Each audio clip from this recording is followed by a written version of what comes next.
Hey, what's happening, ladies and gentlemen? You got Cale and Serge here, back with another episode of Pinpals. Which one is this? Cale, this is Serge. episode 4 of the Pinpals. Oh, good. Man, we are just moving right along. We really are, and we're excited here, and this is, we've hit a groove. We understand the kind of structure we want to go for on this podcast, some deep dives, especially into code, and I think that's what we'll be doing today. Cool. And what game are we tackling today? Well, Cale, we're doing John Wick. The reason we're going through John Wick is we put it up for a vote on our Discord. We offered 10 different options of what our next episode should be, and this was the winner by far. And I think it's because the code started at a 1.0 and sort of failed, I think would be fair to say. A lot of people, by failed, I mean, look, not everyone's going to agree with this, but a lot of people didn't like it. They didn't feel the code from that game. And so MXV, Mike Vinokur, and his team at Stern have redone the code, including a release that just came out yesterday that we'll talk about. And we'll talk about if the code succeeded now that it's changed. Does that make sense? Yeah, absolutely. And let's give just a little bit of history on this game. It's the first layout by Elliot?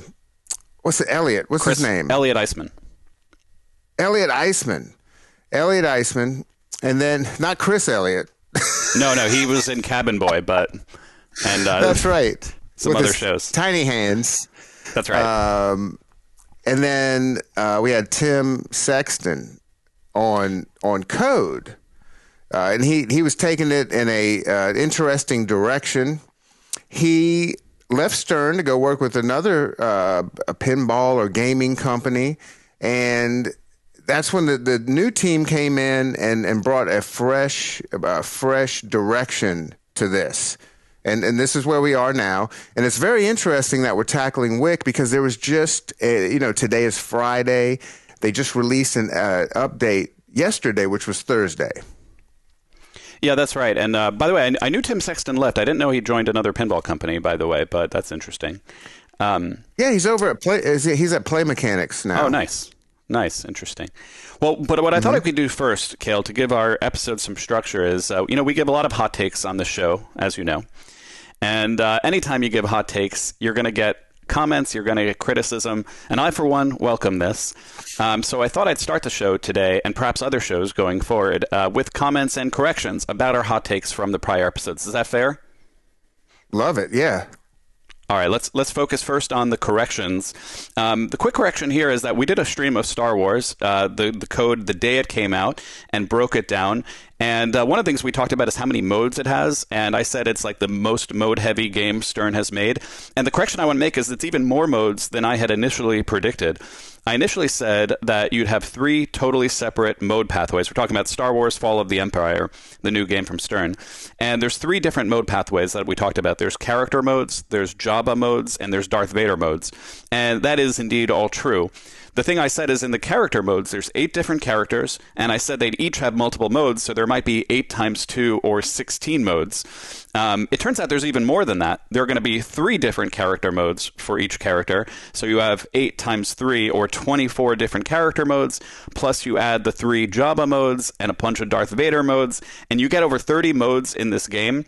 And one of the reasons I want to make this correction because that I like to be precise, but also according to my own internal analysis, this game will have the most modes of any Stern release ever, and which is awesome. But what I don't know is why they don't market this more. I mean, people love Star Wars, and this game will give people lots of Star Wars. It'll give them modes that play scenes with call-outs, and I feel like that's an undermarketed part of this game, to have the most modes ever, isolated modes that you play scenes of the movie. You know what I mean? Yeah, absolutely. And I think you were mentioning in the Discord, there's even an extra multi-ball in the premium layout, the premium and LE. Yeah, they just added that where the premium has an extra multi-ball, which is a pretty cool multi-ball because in the premium they have a ramp that goes down and up, and kind of like the rush ramp that goes down and up, and when the ramp is down, it's a stand-up target. As mechanics go, generally, I don't love that kind of mechanic. I mean, people don't like to hit a dead-end shot. that falls back down on a premium. It's ironic because in Led Zeppelin, where the Pro doesn't have a side ramp from the upper flipper, you hit a dead end shot and people are like unsatisfied with that. The premium, at least you have a side flipper, upper flipper shot that goes up a ramp.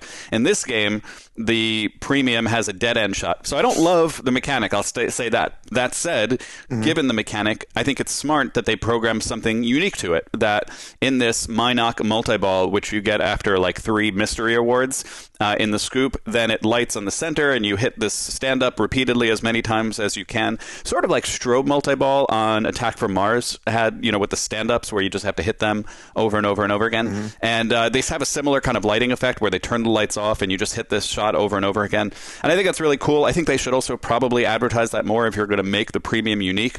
You want people to give people reason to buy it. I always think frankly, that, and I'm not even like an LE buyer anymore. I don't really don't go in for that. Games have gotten too pricey for me. But I do think that for the higher end models, you should probably add stuff in the code like they used to do on Tron. There's a separate multi-ball for the LE there. And I think generally that's a good idea. It seems like they've been hesitant to do that. For me, it seems like a relatively cheap way to make those games more valuable compared to, let's say, adding an entire mech. You add some code. That's what I would say. So anyway, that's what I think. Yep. Great point. Right. They also have done this before with adding like it's not like totally new. I mean, Stern has done this before. For example, with Iron Maiden has a separate premium mode, from like hitting the left ramp, and starting something there, Tomb Treasure and all that. But anyway, that's the update on that correction. I also want to give some comments, and we get a lot of comments from our Pinpal fans out there. And I'll do 3 selected comments. I'm not going to do the comments where people say how much they like the show, which we very much appreciate, because that is what we love to hear. But that's not as exciting on the podcast. So I'll give 3 selected comments, and you could always give these comments through our Electric Bat Discord, where hundreds of pinball enthusiasts and even the manufacturers themselves join for a lively, excited community. Isn't that right, Cale? That's right, yeah. And if you want to join that, head over to electricbatarcade.com. Click the podcast link, and that'll take you to all kinds of ways to listen to our podcast or watch it on YouTube and join the Discord. That's right. And one other shout out for Electric Bat is they're having your 7th anniversary tournament like in about a week or so. Isn't that right, Cale? Yeah, October 3rd, 4th, and 5th. October 3rd is the Friday, which is an all-classics tournament. And then your main is on Saturday at finals. Top 16 going to finals on Sunday. You're going to be there commentating for some of it, right? Yeah, I'll be there on Sunday for the finals, and Ray Day is going to be there. It would be fun to assuming he's in the finals. It'd be fun to commentate on his games because he's such a great player and obviously coder. And tickets are still available. Is that right, Cale, or I made that up on your website? Yep. Nope. They're totally available. Come on. There's plenty. All right. Well, with that, let's get to the comments. Our first comment is from a John S. Maybe that's too obvious. I'll change it to J. Shoppel. And he sent us the following after our last episode where we defended fan layouts, and we were saying they were inherently faster playing, which is true, than non-fan layouts. And we looked at the average game times across 10 different games played at the Electric Bats weekly leagues. And so here's his comment. He said, I just watched your episode 3, and I think that any game can be set up to play long or short. Basing anything off the game times of 10 games at the Bat in League is not enough data. I know Jurassic and Foo Fighters both start games with the default left outlane ball save turned on. And in the Tilt Pinball League that I manage, 2 of the longest playing games have been Guardians and Venoms, both fan layouts. On Guardians, I have to make the group virtual lock, pull the outlane rubbers, and make the right outlane ball save extra hard to light. And on Venom, I've been pulling all 4 outlane rubbers. And then he talks about Godzilla has been a very consistently long player, so I pull all the outlane rubbers on that game. Other long players are Jaws and Foo Fighters and James Bond. So what John is saying is that you really can't decide game time to establish the fact of fan layouts playing faster. And I'll start by saying I have to acknowledge everything John said here. He's a smart guy. And there are far more variables than just the physical layout in determining game times. After all, you could use game code to shorten or prolong any game. You can adjust ball save time. You can allow players to start a game with a multi-ball, like Quill's Quest on Guardian. And you could have left or right outlane ball saves, like on Jurassic Park or Foo Fighters or any sort of game like that. So code, of course, is a huge determinant of how long a game plays for. And yet, having said that, I believe if you could somehow play all these many games on a whitewood with no code, with no art, no mechs, just truly the layout, on average, you'd have longer playtimes on fan layouts than you would on non-fan layouts.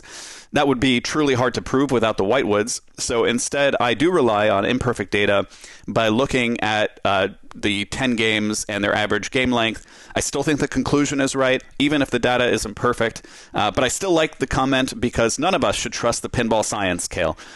We should all look at the pinball studies ourselves to see what limitations there are in the methodology of the biased pinball scientist. Isn't that fair, Cale? That is very fair. We have to stay open. Yeah, that's right. All right. That's how we learn. That's how we learn. Two more comments. Next comment is from Chad Cowan on YouTube, who says that fan layouts are fine, but they just don't spark the imagination for me. I definitely enjoy playing them on occasion, but I prefer a layout that tempts a player into creating side-to-side action with an upper flipper, kind of a make this shot or miss at your apparel. The feeling one gets when making a combo like the wave ramp to the upper playfield ramp on Jaws or the barrel roll combo on King Kong, you just can't replicate that by a fan layout. So my response here is, I hear that. My own opinion is that I don't think fan layouts are better or worse than non-fan layouts. I do think they play faster and that they're harder. And more than anything, I think it's nice to get a mix. And, I don't just like hot dogs or hamburgers. I like hot dogs and hamburgers. And I think pinball needs the variety. And if you look at Stern's games, typically they make one fan layout each year on average. So I don't think it should surprise anyone. Each year it seems to surprise people for some reason. But each year they come out with one fan layout, almost always on average. Not literally every year. What I thought I could do is even go to this list. And I'm sorry for all those listening, but we're kind of a video podcast, Cale. Would you agree with that? I mean, I like to draw on screens and such, and I'll be doing that in here. You need to watch Pinpals on YouTube. That's what it comes down to. Yeah, absolutely. I mean, I know that it doesn't help the drivers unless you're a reckless driver that wants to listen to this podcast. But we like to draw on screens. But anyway, this is Wikipedia's list of all of Stern's games, and I just want to point out, starting at the bottom here from the most recent ones, fan layout, Star Wars. And then Metallica, fan layout, and John Wick, fan layout, and Venom, fan layout. And we might have to go up a little bit here to, I'll say, Stranger Things and Elvira, fan layout, and Munsters, at least the Pro, without the little playfield, but even the premium playfield. Maybe Black Knight. Maybe Black Knight. There is some controversy around that. Does a fan layout need to have its shots in the back, or can have it towards the middle or front of the game? I'm not strong on that opinion. I could accept Black Knight too, at least the Pro. So my point is, and then if you keep it going up, Guardians and Star Wars in 2017, the Ritchie one, and Aerosmith, the Pro, and Batman 66, all of those are fan layouts. So it's like it happens over and over and over again. It's going to happen next year too. Yeah, you did mention Munsters, right? Was that on there? I did mention Munsters, which is at the bat too. And that's actually two fan layouts. Yes, a fan within a fan, fanception. Yes. Even if you get the premium, which is there at the bat, by the way. A cool game. Right. Not great code, but a cool game. Anyway, third and last comment before we get into the meat of the episode today. Rich Ice asks, where are you getting those average game times from? If any of my games last over 5 minutes, that's a good game. So important reminder here, as I share my screen here, the game times we shared in the last video are for 4-player games done at the bat. So the actual game time for an Ironman, which says like 16 minutes here, if you're one single player, would be about 4 minutes. So in other words, Rich Ice, your 5-minute games are just fine and dandy. So just a little clarification if that wasn't clear on the last episode. Fair, Cale? Those are my comment responses. I love that. Great. I think this is an amazing addition to the Pinpals. Thank you, Cale. I appreciate your rampant positivity, which I like. Yeah. Okay. On to today's episode. So we're going to talk about John Wick Code, And this was chosen by our audience on Discord, as I said. And originally, actually, the vote was for both John Wick and Uncanny X-Men because both are recent Stern games undergoing a radical code transformation, predominantly by Mike Vinacore, MXV, and his team. But when I started thinking through this, I realized that each game deserved its own focus. What we're going to do is we'll walk through each of our 10 criteria for good pinball code, as we've done in prior episodes. And with each criteria, we're going to say, how did John Wick fare with the first attempt at rules before the MXV team got involved with adjusting their rule sets?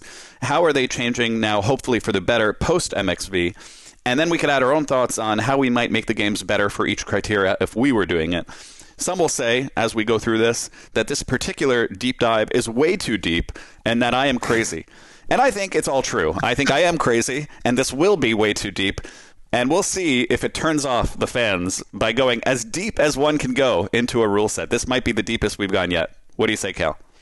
I think we need to go to the edge and beyond. Because that's our flavor, that's our style, and I'm really glad you're going to get into the transmogrification of these rules. You're gonna go over the initial rules and the change, because in preparation for this, I was like, hey, let me watch some gameplay. So I head over to the pinball company, Travis Murray. You're right. Great player. Great videos. But he's going over the old rules, and none of it makes sense now if you're playing an updated version. That is true. That is true, absolutely. So that's what we're here for. This is going to be a deep dive, some strategy, all that will go into it. Worth mentioning some caveats here. We should recognize here that pinball code and rules are never done by a single person. So oftentimes I'll be talking about MXV, Mike Vinacore, and he's the face of the Stern streams, but I do want to credit the work of the entire Stern team when I do dissect code like this. And I also want to recognize that the code is not done yet. The most recent release yesterday is 0.98, so it's pretty close.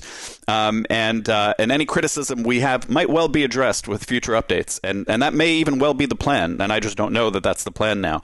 In fact, as of this recording, like we said, Stern released the new update yesterday. I've already read it. I've downloaded the README file into my brain, so this analysis will include that, just to reiterate. And with that, I thought what we could start is, again, restate our criteria for good pinball code, our 10 criteria. Number 1, moments, then theme immersion, then depth and breadth, then clarity, then risk and reward, then fair and balanced, then innovation, then I was so close, which means like pacing, and then bugs. And we'll go through with each of those 10, and we're going to start with moments. And my hot take here is that John Wick is not very good on moments, but it's getting a little better. There, I said it, not very good, getting better, not great. And maybe to do that, let's talk through what do I mean by moments? I won't define it every episode, but just because we're early in the podcast here, I'm going to give it some parameters. Moments are made by a combination of lights and sounds and rules and playfield features. There's no single one way to make a moment. Usually, not always, the game pauses, the callouts change to something exciting, the lights go crazy, the shaker motor goes off, and you feel the heightened emotion of the moment compared to the entire rest of the pinball game. For that moment to matter to the player, we don't just talk about the moment. We have to talk about the build-up to the moment. Because if you're handed the moment, it doesn't mean as much. In Addams Family, a great moment where you get the multi-ball going by shooting the chair when it's lit, and then it says showtime. You earn that. You hit the greed letters on the bookcase opens, you do stuff to get there. So we have to talk about the before of the moment and the after of the moment, and that's what we'll do for this. Make sense, Cale? Absolutely. Let's go with it. And so I could explain this by, a little bit better by getting to the moments in John Wick to the extent that it has moments at all. And for me, there are two main potential contenders for moments in John Wick. I will ask you, Cale, I don't want to just say them. Do you have an opinion, what feels like a moment to you in John Wick? The only one I can think of is the lights out. That's for me too, and I think that as well. And it is kind of cool, and so we'll focus really more on the lights out. Interesting enough, John Wick has 3 multi-balls. I just mentioned a moment in Addams Family where you get a bunch of where you get the Addams Family multi-ball, the main one, and it's really exciting. And I don't think you would say, and I certainly wouldn't say. We didn't prep this. We didn't talk beforehand, by the way, on this, but we wouldn't point to the multi-balls as a big moment. They don't feel that amazing when you get into it. There's no showstopper. When you're talking about the car, for example. To light the car, on the Pro, you have to hit the left orbit, then you bash the car a few times, and then you have to hit the left orbit again. And as soon as you hit the left orbit, you're immediately in multi-ball. There's no showtime. It's just there's no pause to enjoy a moment. So if you're wondering why we're not pointing out the multi-balls, it's for reasons like that. I don't think they are moments. They happen in the game, but I don't feel a true heightened adrenaline, other than the chaos of being in multi-ball. But it's not comparable to Addams Family, for example. So anyway, right. But let me agree with you and say lights out. So we're going to start there. And I think it's a cool effect, and the lighting is cool. That's great. It's not a terrible moment, but I don't think it's great. Mm-hmm. And so to talk about it, we have to talk first. How do you get it? How do you get to lights out? Well, deep breath here. You have to spell Yaga on the bottom lanes. And how to spell that is the least obvious thing to 90% of pinball players, including novices, but also intermediates. So intermediates at pinball, they know that classic pinball, you have to rotate the lanes in all pinball games with flippers so that the ball goes through an unlit lane when the ball is coming back to an in lane from, let's say, a ramp. And that's standard pinball stuff. But these lanes are not standard, Cale, because they're two separate things to spell in the lanes. And so I'm going to pull that up for you here and share my screen again. All right, here we go. And so if you notice, at the top here, there's BABA, B-A and B-A. And then below that are separate letters, Yaga, Y-A-G-A. And so it has two things to spell. Pinball loves spelling, It has two things to spell. The BABA, if you light all the BABA ones, it gets you your bonus X. But bonus X is worth very, very little in this game, although have kind of changed, actually, with the newest code update. We can talk about that, too, where bonus actually can really be built up quite significantly. Mm-hmm. But for now, the BABA hasn't been that valuable because the bonus X isn't that valuable in this game. It's not like Stranger Things, where the bonus really matters. Yaga is how you get your lights out. It lights the center action button. And you could only get a Yaga letter if there is a lit BABA letter on top of it. And the way I just said it is 100% correct, but I guarantee you that most players still don't get it. And this was used just as confusingly in another game. Do you know what game it was used on, Cale, by the way? I have no idea. I was just about to ask you. Oh, nice. Well, I set us both up for that. It was used in Barracora, 1981's Barracora, designed by legendary pinball designer or pinball personality, if not designer, frequent designer, is Roger Sharp. The dad of Josh and Zach Sharp. And it's a fun game. It was made in 1981. And if you look at the top of the game, it's got these same things, 1, 2, 3, and then 4, 5, 6. The 1, 2, 3 is really easy to light, but if you want to light the 4, 5, 6, you have to have a lit 1, and then you go through the unlit 4. If you want the 5, you have to have a lit 2, and then you go through the unlit 5, and so forth. Does that make sense? Absolutely, yep. To me, this is an idea that should have died in the 80s. It wasn't enjoyable then, still not enjoyable now. It's I get the rule. It's not like I don't get the rule, but it's not fun, is what I'd say. But it gets a little bit worse than that. You have to know how to deftly move the lanes and spell Yaga, and it's a different flipper for each, which also makes it confusing, by the way. It's like one flipper does the BABA, the other flipper does the Yaga. And the Pro and the Premium play very differently in this regard. So on the Pro, when the most easiest shot in the game is really the scoop, it's a very wide scoop. You could even plunge into the scoop. And so what great players will do on John Wick is they'll plunge into the scoop. Fine. The ball comes out, feeds into the in lane, which lights, when you first start the game, would light the B, like that. And then you ski pass. And for those who don't know, a ski pass is you hold up the right flipper, and then the ball comes to the left. It rolls down, and then you shoot this again. Then the ball comes back, and now it will go through the B again, although you have to move your flippers to make sure the B is now lit over that. It'll then go through the G. you ski pass, and you do it again. And while this process is happening, you are definitely moving the letters so that you can always go through a lit B with an unlit G. And if you do this 4 times, the first time to light the B, 5 times, I meant to say, the first time to light the B and the next 4 times to go repeatedly light the G in Yaga, to spell Yaga, you will light your action button. It's a pretty safe maneuver. That's the standard play, and a good player on a pro can always be in 2x. It's funny, this moment happens like very, very frequently with good players. You're like constantly in 2x if you want to be, because that move is so safe. Yeah, and I've noticed a lot of players doing that on. I think I watched a stream at the lab out of Riverside, California, where people are playing it like that. On Travis Murray's video, and one idea he had was to do that short plunge, of course, into what is that? Is that the trunk shot? What is that? What is that called?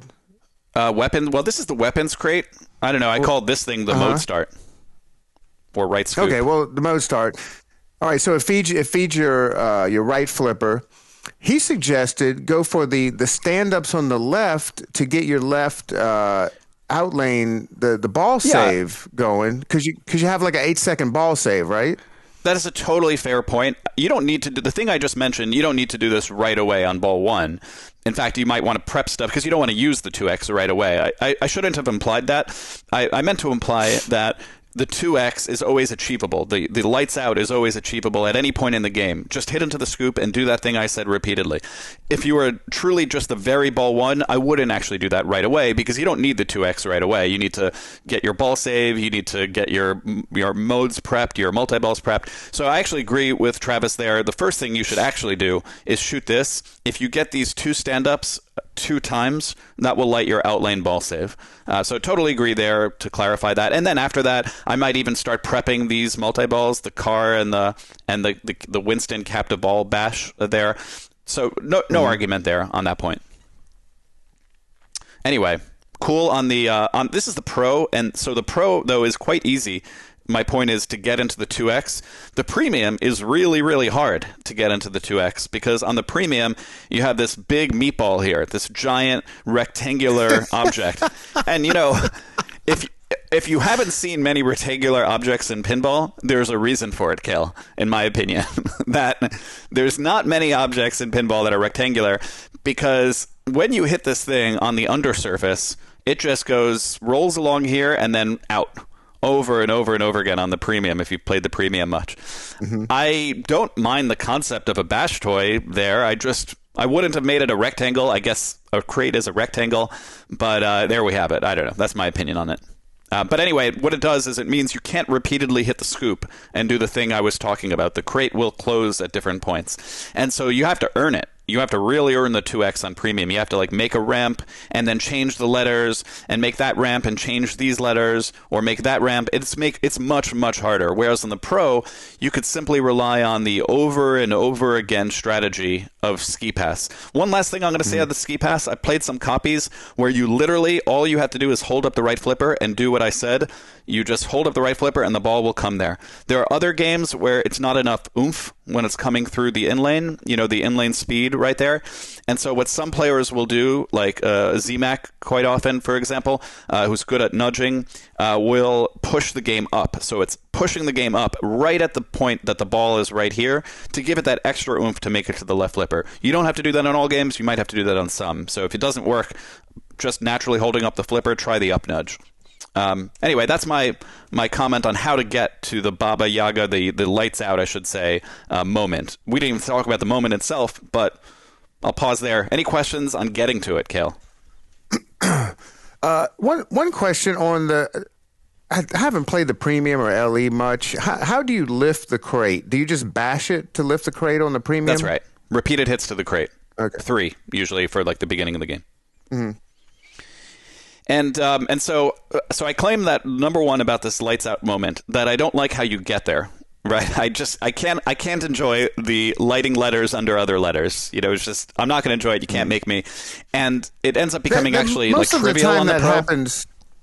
Right, most of the time that happens on accident, right? That's what I see with most players is the problem with it, right? Because most players are Yeah, not 'cause doing I the deft even- lane changes. I was rewatching one of our streams, and you were interviewing Faye, and you asked her how was she able to play these multi-balls and pay attention to that and the lanes. And she kind of admitted, she was like, well, I wasn't even paying attention to the lanes. It just kind of happened. Yeah, I'm sure now she pays attention to it, and maybe that was early in the game, but absolutely. And that's a lot of players. Let's talk about the moment itself. The award for it's lights out, the lights go out, which is really cool. That part I have no problem with. The award for the moment is you get to 2x playfield. Cool, I guess, but honestly, most players don't care about that. If you're a Journey player who cares about getting into the theme and connecting with the modes and shooting bad guys, you're not feeling that connection when you get 2x. You know, think about Addams Family. When you get that chair shot, you're in the multi-ball. Big call out, it matters. You could do something new in the game. In Jurassic Park, you make the smart missile shot, you get Raptor, you get Chaos, or all sorts of other great things. You make actual progress in the game in those cases. In this game, you strictly get a scoring boost for it. And that's going to be a theme as we dissect this code. That to me, it's an over-reliance on scoring features at the expense of story advancement. And you could do both in a game. I'm not saying I only want the story, like I'm a story player. I love score. I love playing at tournaments at the bat. But I want both. You know, I want that something for a Journey player. And in fact, Journey players might not even start the lights out, even once they get to it, because, well, it turns off the lights, and it actually hinders your advancement in the mode progress. You don't see it there. It's an interesting idea, but it's, you know, and I don't hate it and keep it in, but it doesn't serve as it lacks impact, I'd say, for those reasons. It's just how you get there is sort of wonky, and what you get when you get there is sort of wonky.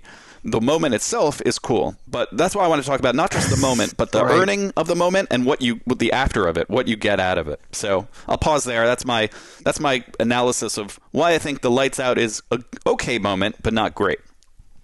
Would you hate that, Cale? And 100%. And it's really funny, the stress level between, you know, I'm just at the arcade playing for fun, or if I'm in a tournament and you know that mode is ready, the action button starts lighting up, right? And if you're just playing for fun, yeah, why not go for it? But you're in a tournament, you're thinking, oh, I need this many points to get past this person. That's when the stress level goes up. Do I do it or do I not do it? 100%. And you may not even do it. And so I like the stress level, and it works especially in a tournament. Because it's a scoring feature, but it's just not a long-term Journey player feature. And I think pinball games need to have both. They need to respond to both kind of players. And often it's one player that likes both things. It's not just like they're separate groups. So that's lights out. There is one other potential moment to talk about in the game, and it's especially apt to talk about it today because they've revamped it very strongly in the latest code update, and that's the adversary battles. By that I mean these 5 different battles right here. You played John Wick, Cale, a lot. How often have you got into these adversary battles? I have no idea. No idea. No idea like it's low, or no idea like... You just don't know. I don't know what I'm in. I don't know what I'm in or what's going on. Thank you for saying really. That. You've teed me up very, very well, Cale, on that point.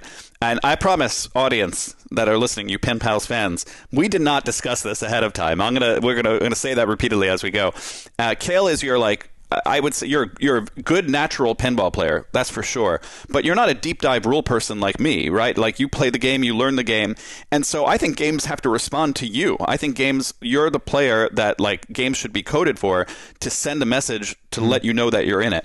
And you set me up really well for this, and that's the problem is that. Do you even know when you're in it? Let's talk about the before of this moment and how you get there. Well, the first thing you need to talk about to get to this is you need to kill enemies. Enemies are these blue circles that sometimes light up on different shots around the playfield.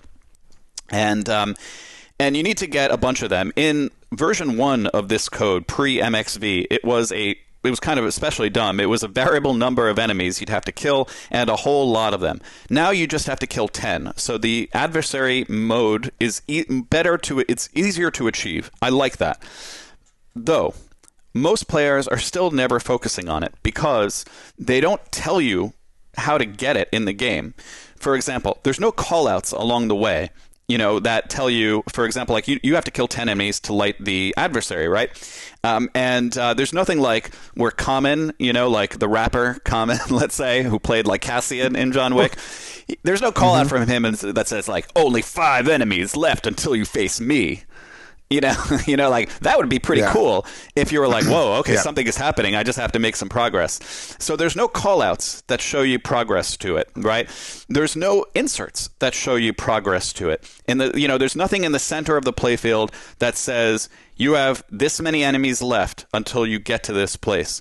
And so the build up to the moment is not there. What I want you to imagine is a center insert at the center of the playfield that showed you how many enemies you have left to kill. So I'll show you, for example, this is like an AI mock-up, for example, so not drawn to size, and I did this in like 1 second. So don't judge the art or anything about it. I'm not an artist. But imagine a center insert that said enemies left to kill. Sorry about that. Enemies left to kill with like a number counting down, at the center of the playfield. So that would have that would build you up to like, whoa, I have to focus on that. You know what I mean? What do you think about that, Cale?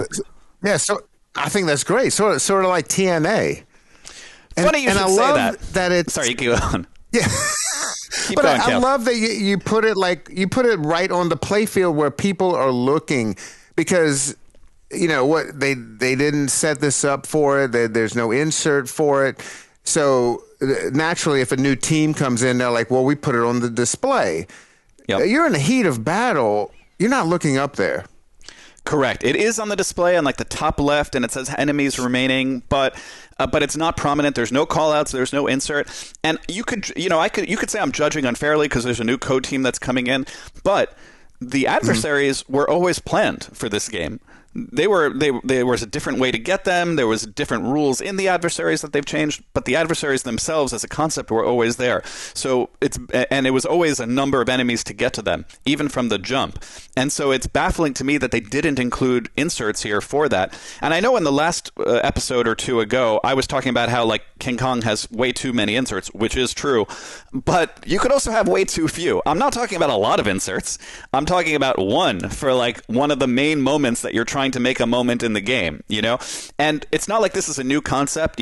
Other games have done this. Walking Dead right there has like a number for last man standing, that's coming, how many kills you've had of zombies, and Ghostbusters, how many ghosts you've caught along the way, that's there on the bottom. I don't particularly love these inserts. I'm not saying that's a great example of an insert with like 20, 40, 60, 80, 100, but it's there. But maybe the best example, as you said, is TNA. Because TNA uses an LCD, like, for example, at the top in the upper playfield. And I promise I didn't prompt you with that, Cale. You said TNA on your own. But TNA is like the best example of this. It's very simple, and it's got this very clear insert. You know when your reactor is ready because that number goes from 0 to 100 when you do stuff in that area. So imagine this LCD insert imagine that LCD insert here. At the center of John Wick, and it had enemies left to kill with like a scary skull and crossbones thing, and then it had a counter going down. You would be into that, wouldn't you, Cale? Genius, yeah. Hopefully some modders are paying attention, and you can pull out your router, cut a big hole in the playfield, and add this. Yeah, it's like ice fishing, basically. Right. Right. All right. So we're still talking about adversary, and we're talking about getting there. So it doesn't prompt you along the way to get there. That's one problem. Once you are there, it doesn't really tell you well that you are there, and that's why I'm glad you mentioned how you didn't even realize when you were there when it was ready. So I'm going to show you a few videos, Cale. Okay. These videos. Let's say. Hold on 1 second. These videos that I'm going to show you. I'm going to set up the looping on here. I want you to tell me on these videos what you need to shoot for when you're watching this video, okay? And I haven't prepped you. Okay. Well, I think it's real obvious that center shot, right? Right. And this is Hand of the King, a big moment in Game of Thrones. It's a fan layout. But its code is real fleshed out, And when you get to the Hand of the King, boy, you know it. It strobes towards that center shot. It seems like an obvious choice. Dwight is the best in the business when it comes to letting people know that something big is happening. The coding is sometimes the scoring rather is sometimes imbalanced for these things. Hand of the King is actually great scoring, but generally he knows how to make the lighting make a moment sing. Here is another example right here. And Cale, what are you going to shoot for in this Ghostbusters game? Oh, that amazing left ramp, right. Which is so much fun. Looping supers. Yep, and it's there right here on the screen up there. Looping supers is ready. You hit that left ramp. Look at that strobe. I'm going to show one more example of this, Cale. And all right, tell me in this video what you want to do. Well, there it is. Well, this is that mode shot, right? Right. And here it's the collect. It's the mode collect. The game is telling you, if you make this shot, something big will happen. And you actually score the whole value of your mode in Pulp Fiction if you make that shot. And the lighting goes crazy after you get it. A moment is made out of it. You know what I mean? And you clearly know what to go for. Now I will show you John Wick. All right. Hold on. I'm going to put the loop on here. Okay. Yes, I did set up some prep work here. So let me mute that. All right, Cale. What are you going for? This is like a cruel trick, It is cruel, right? So if I notice, I want to point out how many things are flashing here, okay? All right, there's a flashing light. This is going to restart, so I can show you. There's a flashing light. That pop bumper is flashing. These stand-ups are flashing. That left eject is flashing. The flasher is flashing. That one is going off. Not just are there lots of the ball save here is going, not just that there are a lot of lights going, right? Pinball has lights, fine, I guess. But half of the lights are flashing. How do you know that this thing matters? It turns out the thing that actually matters, this is the adversary battle. That's lit right now for this player. That left eject is lit. Why they didn't decide to strobe it is like baffling to me, I would say, and still haven't strobed it to my knowledge, even with the code README file. I might be wrong on that. I've read through the file. I don't see it there, and maybe they're doing it in the future. But it's not like there are no inserts there. There's a whole bunch of inserts there. Strobe, this one, then this one, then this one. It should be like such a standard thing in the pinball code that you just Control-C, Control-V, do a strobe effect, for this shot when it's lit. Is that crazy, Cale? No, not at all. And what you're talking about, I mean, this is a problem with like almost every Jersey Jack game. It's just like too much lit. When the coders are not directing you as to what to do. Yeah, and we'll talk about this perhaps in a future episode, like the purpose of lighting. And to me, lighting has 4 main purposes. Attraction, you want to bring people to the game. Jersey Jack, big check mark on that one. Making moments out of a game. And sometimes Jersey Jack does that, like Guns N' Roses has great song moments. Feels awesome when you're playing it. Rules, conveyance, 0 out of 10 for like Jersey Jack there because they totally fail. A lot of people say Jersey Jack has great lighting. To me, it has some of the worst lighting in pinball.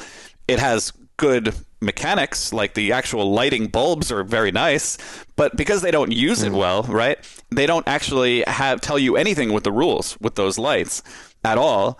Like that's a fail. That's a core part of lighting, and I just showed Hand of the King and Pulp Fiction and Ghostbusters. Like that is using lighting to make a moment because you have to shoot that thing and that thing matters. And it's a rule. It tells you to do something. If we go back to Jurassic Park, it has a green dinosaur light and orange humans, and you have to save those, humans from the dinosaur. That's using lighting to make rules, for a player. By the way, the 4th thing I would say is theme immersion. You could use lighting also back to Jurassic Park. That's also theme immersion. When you have a green dinosaur light, it's not like attraction. It's not like it's a big lighting. It's not a big moment either. But it's rules and it's theme immersion pretty cleanly. And that does it well. And so I'm just saying John Wick can do a lot better with that. It doesn't give you the information to a player like yourself who's a good pinball player, but without a huge depth of rules knowledge. It doesn't, not to call you out there, Cale, but it doesn't give you, that clue. What say you? Yeah, you're totally right. And to that point, this is George Gomez talks a lot about this in pinball and just gaming in general, where less is more. When you have these certain constraints where maybe you don't have 100 million LEDs, you end up making a better, more concise game when there are some guardrails set up. Yeah, absolutely. It's like art works when it has constraints. There's like just a digression, but for those like super film buffs out there, like Lars von Trier made this movie called The Five Constructions, I think it is, where he challenged this director to make movies in 5 different constraints. Like you only can have 8-second edits, or it has to be animated, and it's the same story over and over again, filmed 5 different ways. And the theory behind that experimental artistic movie was that the more constraints you put on something, the more beautiful the art is. Like Mario Brothers, they only had like 3 chords, I think, to make a song because the old Nintendo didn't have the capability. But damn if that song isn't catchy. You know what I mean? And when you have an whole orchestra, absolutely. That's when you fail, actually. But anyway, that's a digression into some art. We're going to do an art episode one day, I think. I'm not an art expert, but we're still going to do an art episode, that way. All right.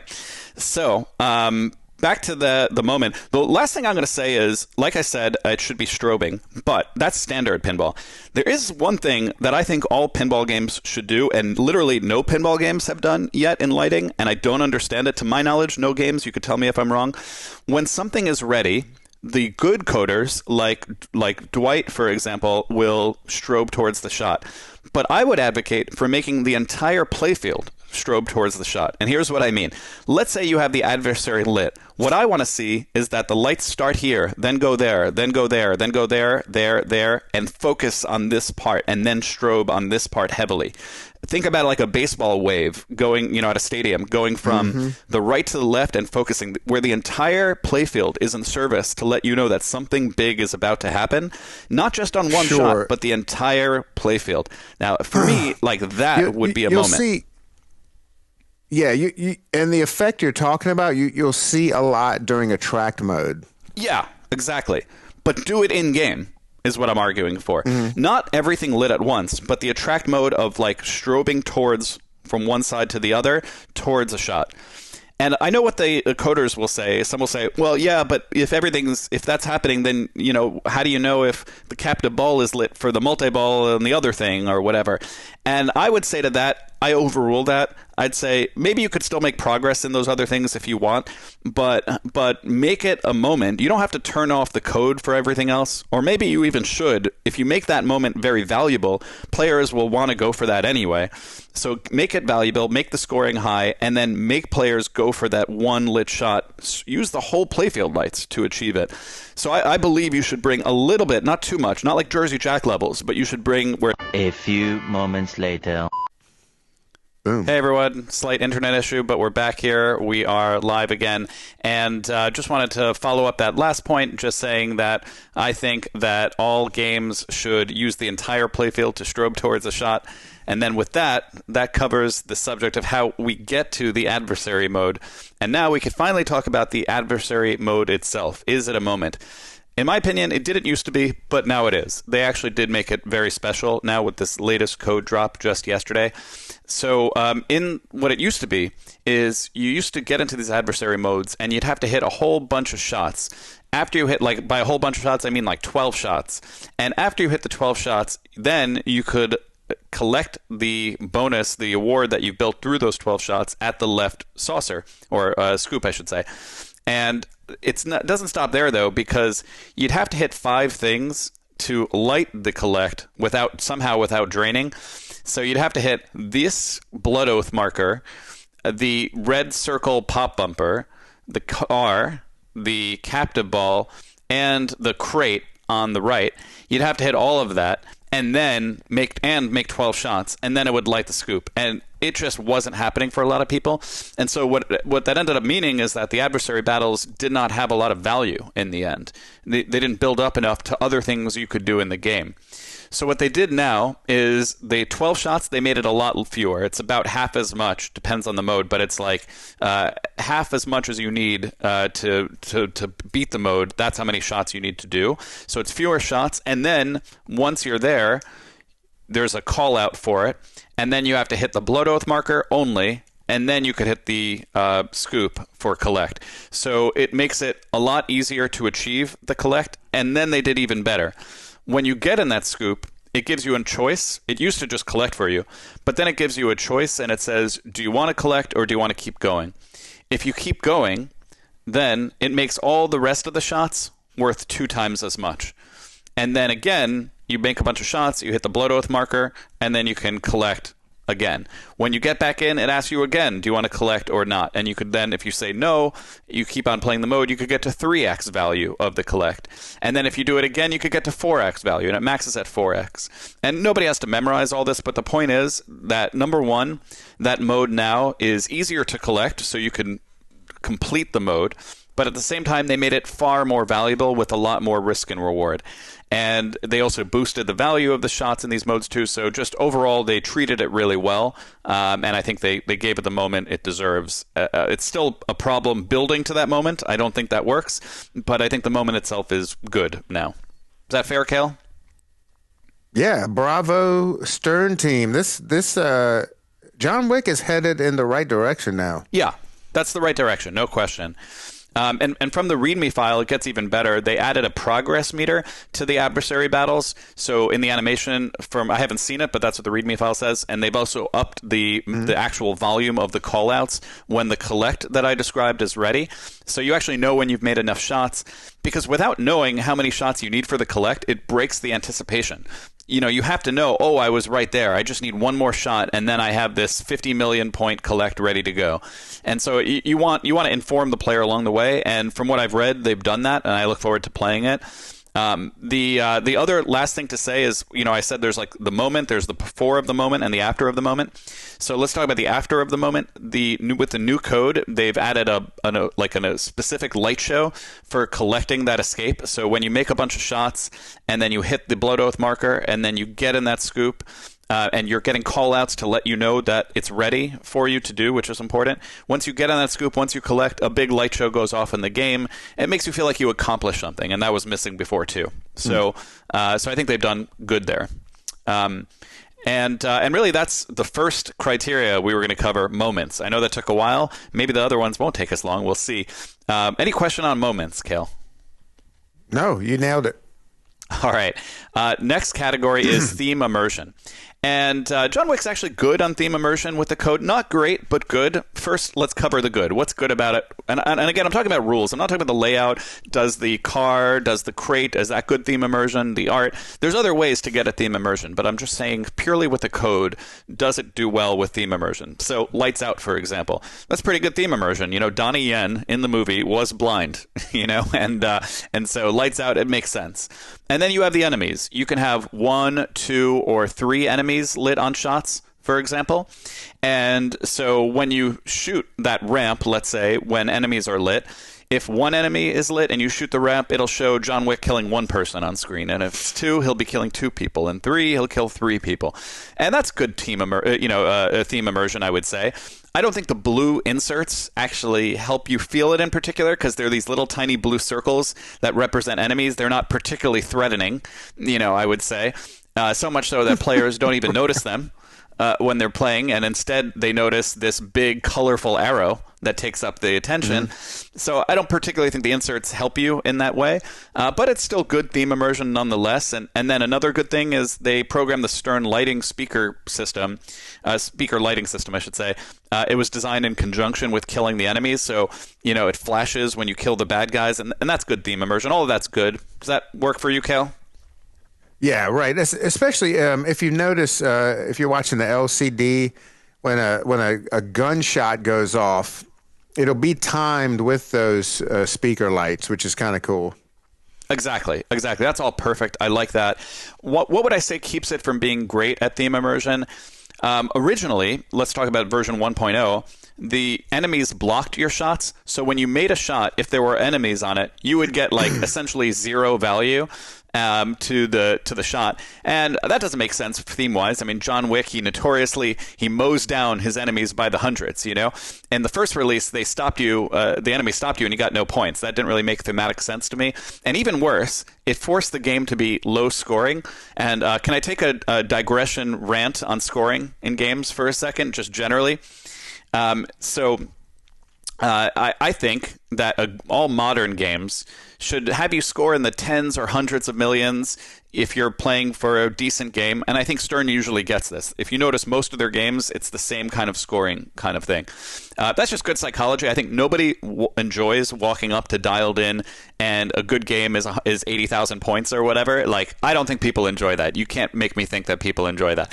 I don't think a lot of people hate it necessarily, but I think you can make more people happy by just giving them millions of points. You don't want to take it crazy. You don't need to do Johnny Mnemonic where it's like billions of points or whatever. Right. There's and also like Attack from Mars goes high in that point, in that regard. I think there's a sweet spot. But I think, it's ironic with JJP, because their early games have low scoring, that it's ironic because a lot of people are like, well, their lighting and their sounds, it's like Vegas. It's like, like bells going off and everything. And you'd think that, I agree with that. And you'd think that they'd understand that a big jackpot alert, if we were at Caesar's Palace, and the slot machine went off and all the lights went off and then it flashed that you made $85, yes. I don't think that's getting everyone excited, Right. And so I don't get why they love like the slot sounds and the lights and all of that, but then they give you like 80 points or whatever. That just never made sense to me. They fix that. The newer games at JJP don't do that, to be clear. But I just think that's like an own goal. Like why? Like I get making pinball is hard and coding is hard and but we use the base 10 system in the world. Let's take that base 10 system out for a ride. You know what I mean, Cale? Is that crazy? Yeah. I want to see more games that take points away. Oh, that's interesting. That wouldn't work for the tournament. Players would hate it. And there have been opportunities for that in different games. I think JJP Pirates had something like that where you could steal points through like a mystery liar's dice kind of thing, if I recall. Whodunit? But Whodunit is another. Yeah, that's another example actually. Mm-hmm. So it's like sometimes it's good and it could be theme immersion, but I don't think it makes the scoring people happy. I would say. And I'd say one exception to my scoring rant is if you're making like a classic game, even as a modern one like Beatles or Pulp Fiction or Bond 60th, those are fine. I don't need millions of points in Bond 60th. I think it's cool that it has low scoring for like classics games. But it's a modern game, like it has all sorts of mechs and everything. Like put some real scoring in that. All right, rant over. Do you accept that rant, Cale? And do you disagree or agree? No, I totally agree. Okay, good. All right, back to the game. In version 2, post MXV world here, they made a really big improvement in the enemies to me. Instead of blocking the shots and giving you no points when you hit a shot with an enemy on it, which is bad theme immersion and bad scoring, now they do the exact opposite. The enemies actually make the shot worth more. So if there's one enemy on the shot, it makes it worth 2x, and then two enemies would be 3x, and 4 enemies would be 3x. I think I said that right.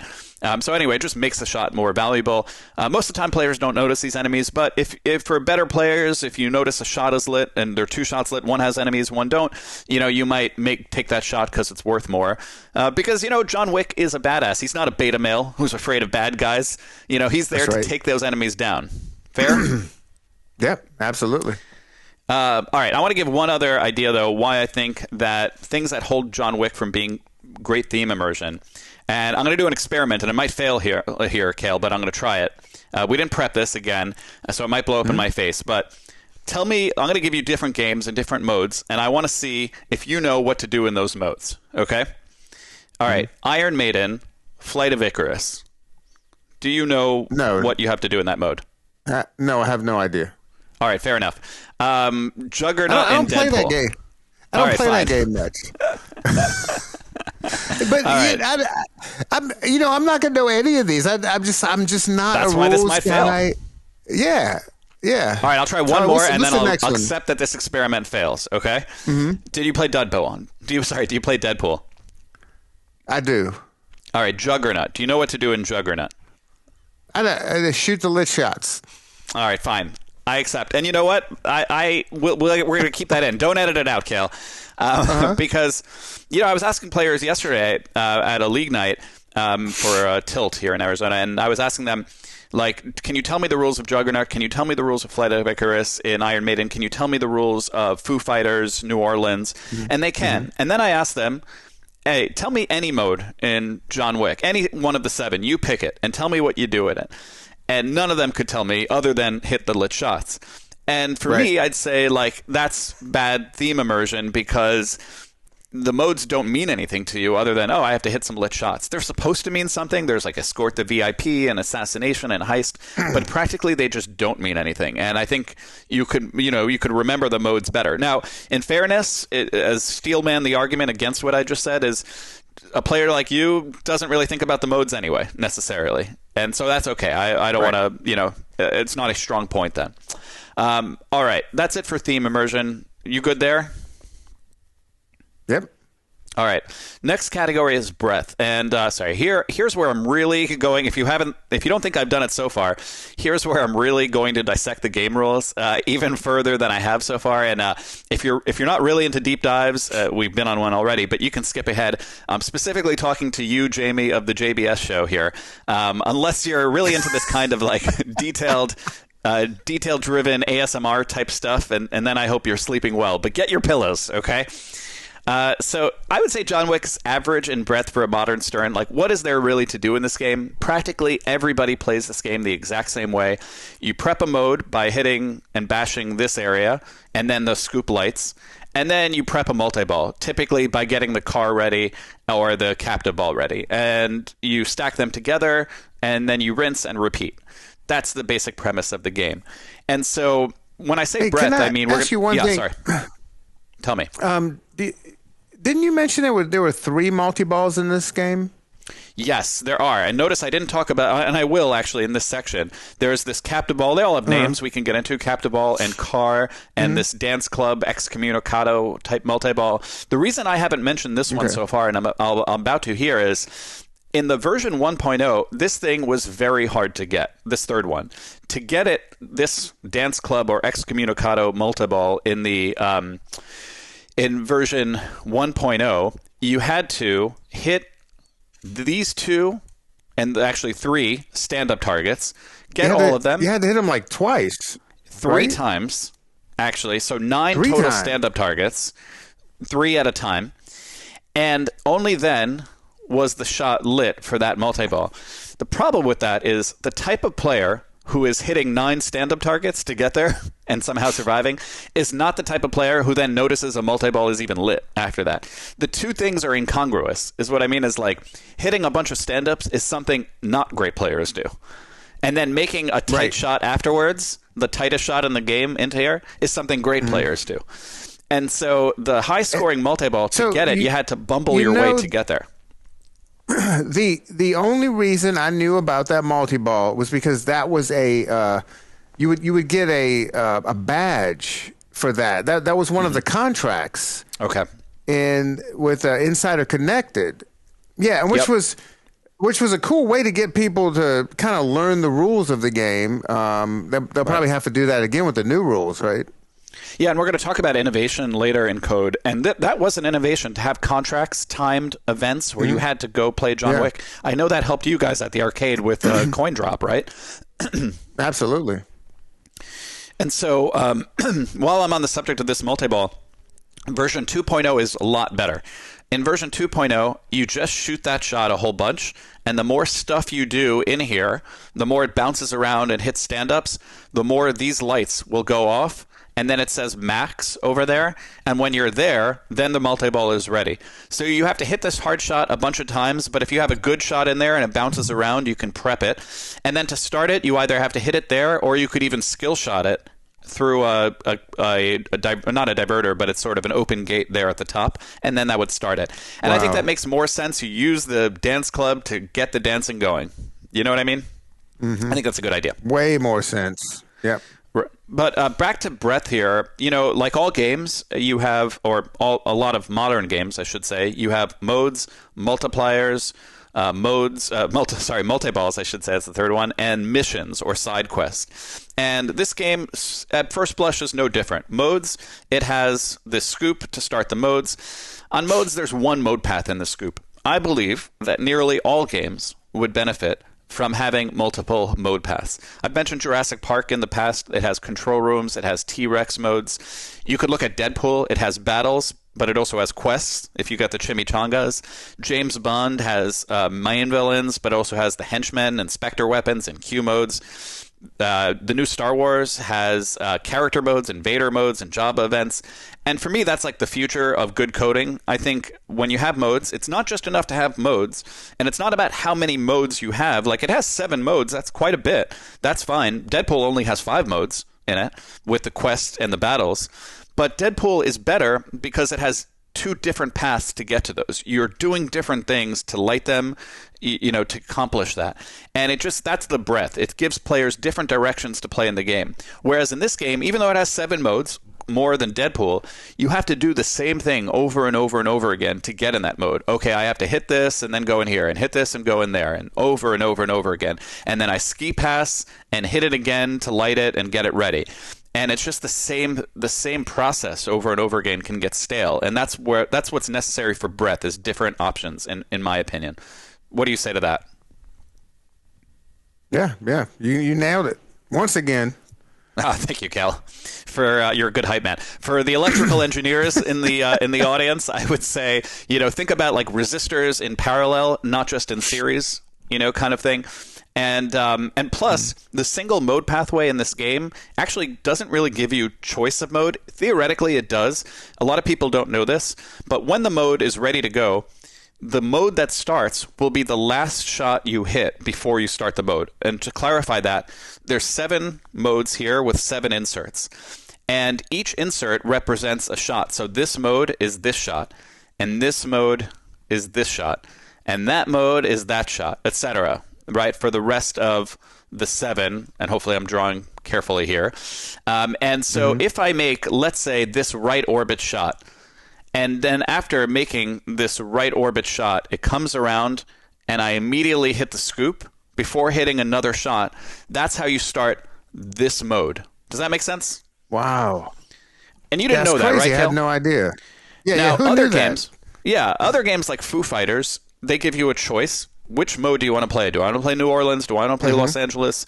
Or King Kong? Do I want to play Savan? Do I want to play Pterodactyl? A lot of modern Stern games give you a choice. This one doesn't, and I think that's a mistake. It's an illusion of choice. And what I mean there is, when you've played this game, I bet you've played the same 2 to 3 modes over and over and over again without maybe realizing it. And the reason is that how unlikely is it, do you think, for players to hit this scoop, immediately bounce, and then hit that when it's ready? It's such a hard shot. The shots that are made are things like the right orbit a lot, for example, or the left ramp. So you often see this mode and that mode over and over and over again. The Marquis de Gramont, or whatever it's called. Like you're seeing the same modes over and over again. Almost nobody, for example, hits the dance club shot, then comes back and makes that scoop to start a shot. So you're like, almost nobody ever sees this white mode, as an example, this 4th one. Does that make sense? Yeah, but I'm going to try it now. Right, try it out. You'll see when you make any shot, the circle that's lit will move. And it's especially going to be important to think this through, because we're going to talk about this later. They added perks. When you beat a mode, each mode has a specific perk. So you might want some modes over others, to be clear. And so it's worth going through. So I think that not only is there one mode pathway, but in a sense, even though you technically can choose modes, practically you don't choose modes, I think, in this game. And so it ends up being a restricted 2 to 3 modes that everyone is playing over and over and over again, because they don't give you the choice. And frankly, I don't get why they don't give you the choice. I think, like, player choice is helpful in this context. It's proven over many games. You can't win me over on this point, especially if you're going to tie perks to the modes, where it really becomes important to play certain modes over others. So that's my comment on modes and what's sort of lacking in breadth on that. Any question before I go on to the rest of the multi-balls? Yeah, I want to, like, if I'm going into a tournament, and you know how I'm always like, Serge, what do I do? Which mode should I try for? So I'll give you a very specific answer here, and unfortunately it requires me to go to skip ahead to this. All right, so here are the 7 modes, 1, 2, 3, 4, 5, 6, 7, with the shots that I mentioned that you have to hit before starting the mode. And the answer is left ramp. So hit the left ramp, and if you do that and then beat the mode, you could play that mode and maybe bring a multi-ball into it. And while you're in the mode, if you can beat it, the perk for that is you get your multi-balls extended. And what that means is while you're playing the multi-ball, from then on, you do it once per ball. As soon as you get down to 1 ball, the multi-ball will restart. You don't have to press a button. It just happens automatically. Oh, wow. So it's a very obvious answer to me. Always start, if you have the choice of going for a mode strategically-wise, left ramp, and then start the mode. Make sense? That's good news because that left ramp is a pretty easy shot. Correct. Now, I will point, that's the answer, definitive answer to your question, but I'm going to give you a secondary answer for those who are interested in it, which is the right orbit. I meant to say the right ramp, rather. If you make the right ramp, which is not an easy shot, and then you beat that mode, you'll get an add-a-ball. But a few things about this. Number one, a multi-ball extender is always better than add-a-ball because it restarts the entire multi-ball versus add-a-ball is you just add 1 ball. The other reason it's better is add-a-ball requires you to hold the action button down, whereas the multi-ball extender just gives it to you. So you don't have to think about it. If you get this perk on this third one, and you don't have to think about it, your multi-ball goes down to 1 ball, you're back in full multi-ball. Whereas in this one, even if you beat this mode on the right ramp mode, and you get the add-a-ball, you still have to remember to hold the button, and even then it only gives you 1 ball. Does that make sense? Wow. And so let's say on ball 1 you get that perk, the add-a-ball. Does it carry over? It does. Wow, the perk carries over for the rest of the game. But you can only use it 1 time. Yeah, 1 time per ball. Oh, okay. So whatever, you could get a multi-ball each ball and use it again. Sort of like Martell in Game of Thrones give you an add-a-ball once per ball. That way. Pretty standard stuff. It's sort of weird to me that there's a multi-ball extender and an add-a-ball, and they're both perks. And the multi-ball extender is on the easier mode to start. So if I go back to the drawing here, it's a lot easier to hit this left ramp. Like, let's say I prep this, right? And now it's red and ready for my mode.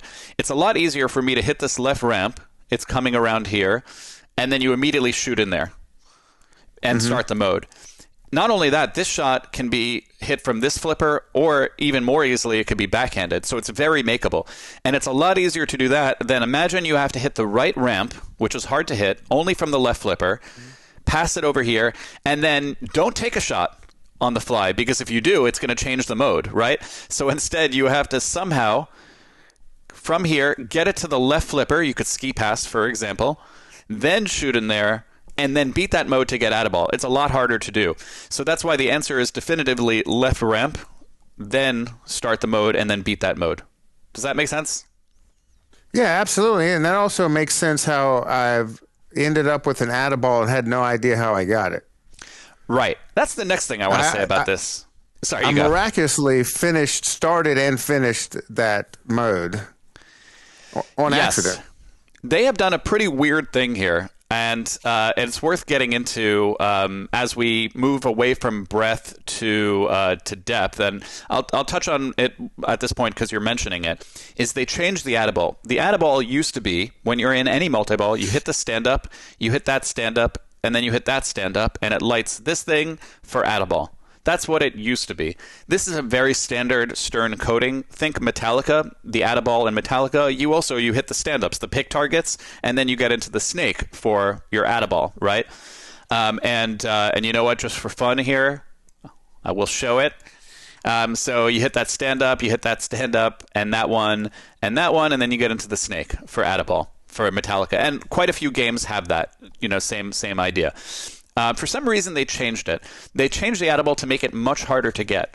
Now, the only way to get add-a-ball in this game, the only way to do it, is if you get the mode ready, hit that right ramp, ski pass over, get into the mode, finish the mode, get an add-a-ball, have the action button lit, then get into a multi-ball, and then you could use it once per ball. They made it much, much harder to achieve. And frankly, I don't get that.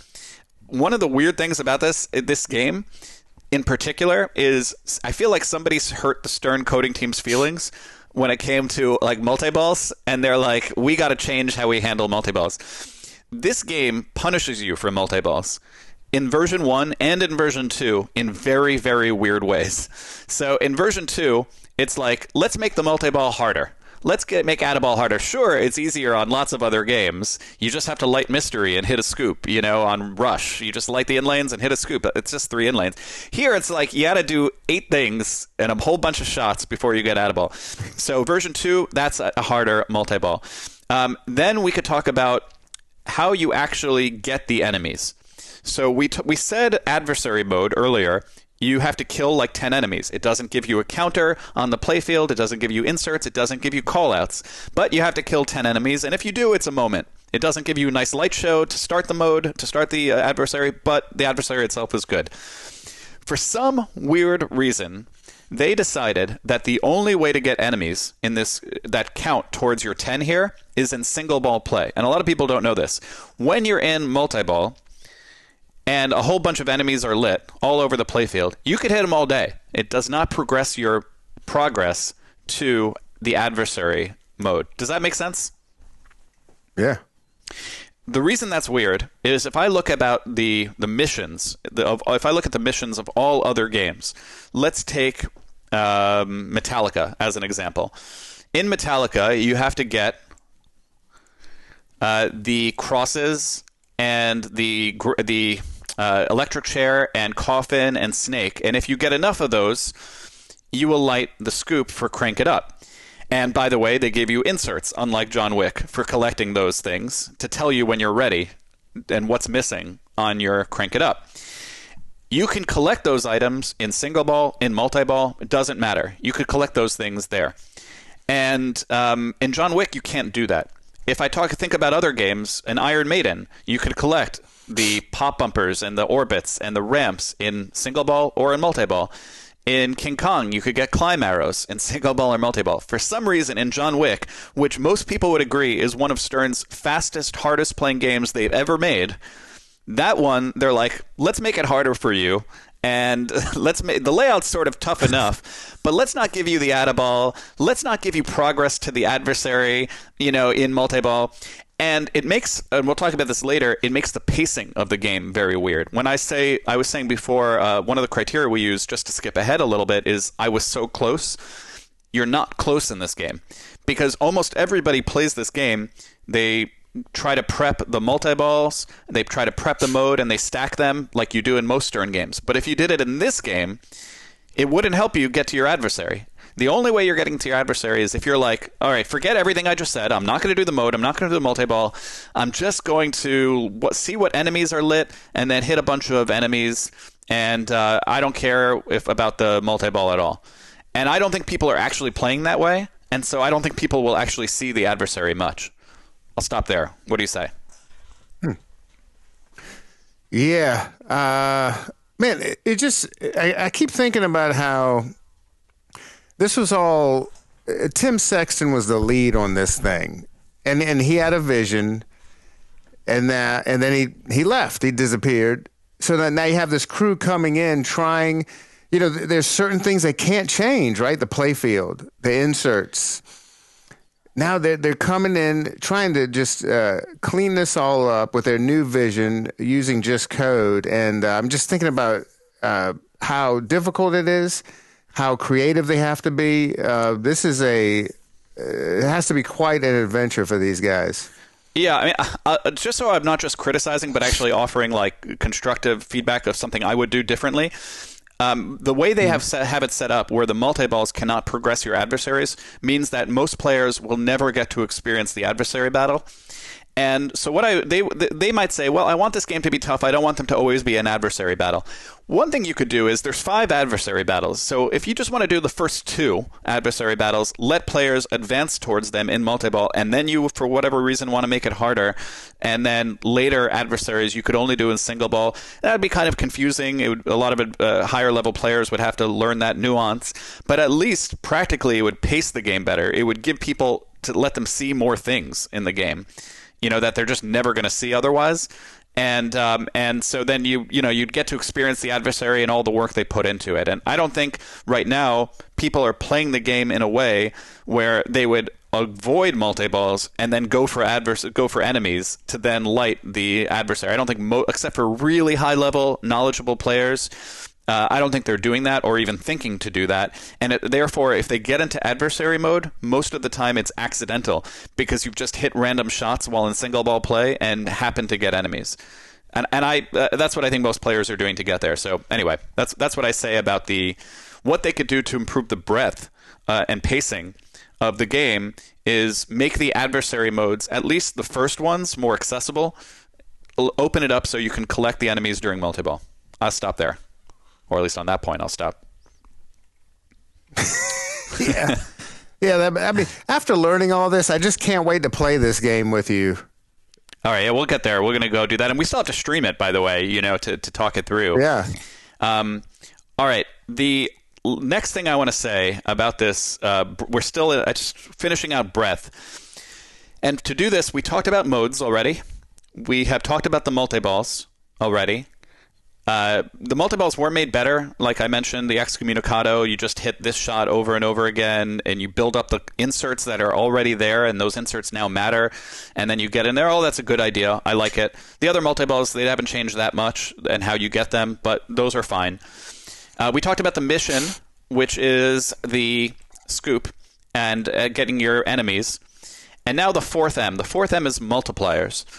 And this is where I'm going to get real detailed, all right? Multipliers. There's a few ways to get multipliers in this game, and I'm going to talk about it because I think they made a mistake with the code on this one. And so the main multipliers in the game, enemies are great. That part works. The enemies, if there is enemies lit on shots, it's going to make those shots more valuable. I like that. The lights out, we talked about already. You get the bottom 4 lanes, and then, which I don't like how you get them, but you get them, and then you're in 2x, lights out, you press the action button, and it turns off all the lights, and now all shots are worth 2 times as much for a timed period. That works. But there's a third way to get multipliers in this game, and that is the allies. So we didn't talk about the allies yet, and that's what we're going to be doing in here. And the ally system was bad, and it was bad in 1.0, and I'm sorry to say it actually might be worse now. First, how you get allies. Version 1.0, you just hit the shot. Think about it like Deadpool. So in Deadpool, if I hit the Wolverine shot a bunch, I collect my Wolverine ally. If I hit the Dazzler, I get the Dazzler shot and the Dazzler ally. That was like team-ups in Deadpool. In this one, there's an ally here that's lit, an ally here, and their art is on the insert right there, so it tells you those are your allies, for example, and there's the insert for them. And, okay, that works. But it used to be you just hit the shot, and then that collects your ally, and then you start a mode, and the ally would help you in some way. So now, instead, to get an ally, in single ball play, you have to hit, and only in single ball play, you have to hit the gold coin targets. Cale, do you know where the gold coin targets are? Man, I'm trying to remember. It's somewhere on the left, right? And I'm glad I asked you and you got it wrong. There is a gold coin.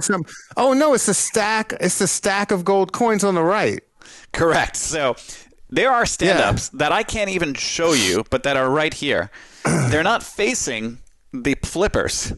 There's stand-ups there, right there, but I could show you these stand-ups right there. I can't show you those stand-ups because they're not even facing the flipper. And so you have to hit this essentially impossible shot to even set up that you might get allies.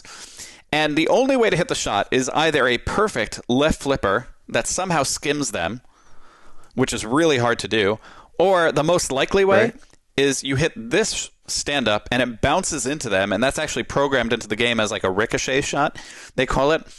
And nobody is doing that on purpose. Every time you'll get an ally in this game from now on will be accidental. You'll just randomly, a sling most commonly will get into that, and then suddenly your allies will light and you won't know why. at all. And then once you hit the gold coin targets, your allies will light, and the next shot collects that ally. So now you have that ally, and then you start it in the mode, and the ally helps you in the mode. We'll talk in a moment about what the ally does, but I consider that a problem. Like, how you qualify your allies is that it's just baffling. It's like hitting a target that's essentially unhittable. 90% of the time it's hit, it's accidental. So nobody is strategically bringing allies into the mode. I don't believe we're going to even see that on stream where people are strategically bringing allies into the mode. I'll be shocked Right. if I do. I mean, I've seen it happen, but I don't know. I'd be surprised. So I'll pause there. Does that make sense? How you get the allies? That totally makes sense. And man, the placement of those targets. I think it was on Travis. I think Travis was on actually Triple Drain talking about that, where you can't hit those on purpose. No, and he's a great player. He's like top 50 in the world or whatever. But, you know, and no, you just can't hit him on purpose. You know, like, it's just accidental. 9 times out of 10, you get it. It's a slingshot. You know, that'll get it for you. All right, so that's how you qualify the allies. Then the next problem, the allies themselves. What do they do for you? So the only thing these 3 allies do for you in the game is helps with scoring in modes. And this feature only becomes attractive to players who are chasing scores rather than people who are going after the journey. And that's not the case in other games. There are lots of other games that have used the theory of bringing in allies into modes. Like in Deadpool, for example, some of the allies help you with scoring, but some of them also help you with progress in the mode. Like Wolverine makes you do double damage. So once you get Wolverine, if I make a shot in the mode, it takes off more energy off the villain that you're facing, for example. So it lets you get through the modes more quickly. Or in Foo Fighters, there's van upgrades, and there's 3 van upgrades. 2 of them help with scoring, but one of them helps with progress in the mode. Or you could also get in Aerosmith. You can get smart missiles that help you press a button and get rid of a shot. For some reason, in this game, or actually Dune is another example, there's like a laser gun that you can get on the drop targets, and that's sort of an ally. You press that, and then it helps you, you get that, and then it helps you take down the harvester battles, for example. It's all standard game theory stuff. Allies, stuff you can do to make the modes easier so that you can progress through the game more. But in John Wick, all 3 allies only boost score. They do nothing for progress. It's just like also to me like a wrong decision. Like I get maybe making 1 or 2 of the allies do that, but do something to make people progress through the modes, especially if you're going to tie perks to the modes and make it valuable to complete. Because otherwise it's just scoring, and you're only kind of attracting one type of player to that game, rather than getting the people who want to advance through the game. And you could do both, like getting through in Deadpool, using Wolverine to beat the mode means that you can get a big finishing bonus, for example. So it's not like, I'm saying they're exclusive, but if you just make it about scoring, then you're not going to have anything to do with progress. If you make it about progress, you could also help with scoring. You could get perks in the game and they could boost your score. And so what I thought I could do then is dive into these 3 allies. And I want you to know that nobody who's listening to this, I don't believe anybody, literally anybody who's listening to this will remember what I'm saying here. But that's the point, Cale. The point here is I want to tell you what these allies do so that you can, like me, listen to them and think that's way too ridiculous, afterwards. That's what we're going to do. Fair? Yeah, let's go. So I want you to zone out while I tell you what these allies do. I'm not doing them so you learn them. Okay. I'm doing them so you don't learn them. That's the point here, is that they are unlearnable. All right. So, we talked about how to get the ally. Let's say you hit the gold coin targets, and then you get Akira on the left ramp. So when you get this mode, start a mode, and now you have Akira, every time you hit the Akira shot, it will take enemies and move them over. Let's say there's enemies here. It'll move them over to 1 shot over. So all it does is it moves your enemies like a carousel, and it wraps around. Like if I have enemies here and I hit the left ramp, it will move those enemies around to here. If you are a super high-level player, this looks like a Madden game that I'm drawing here right now.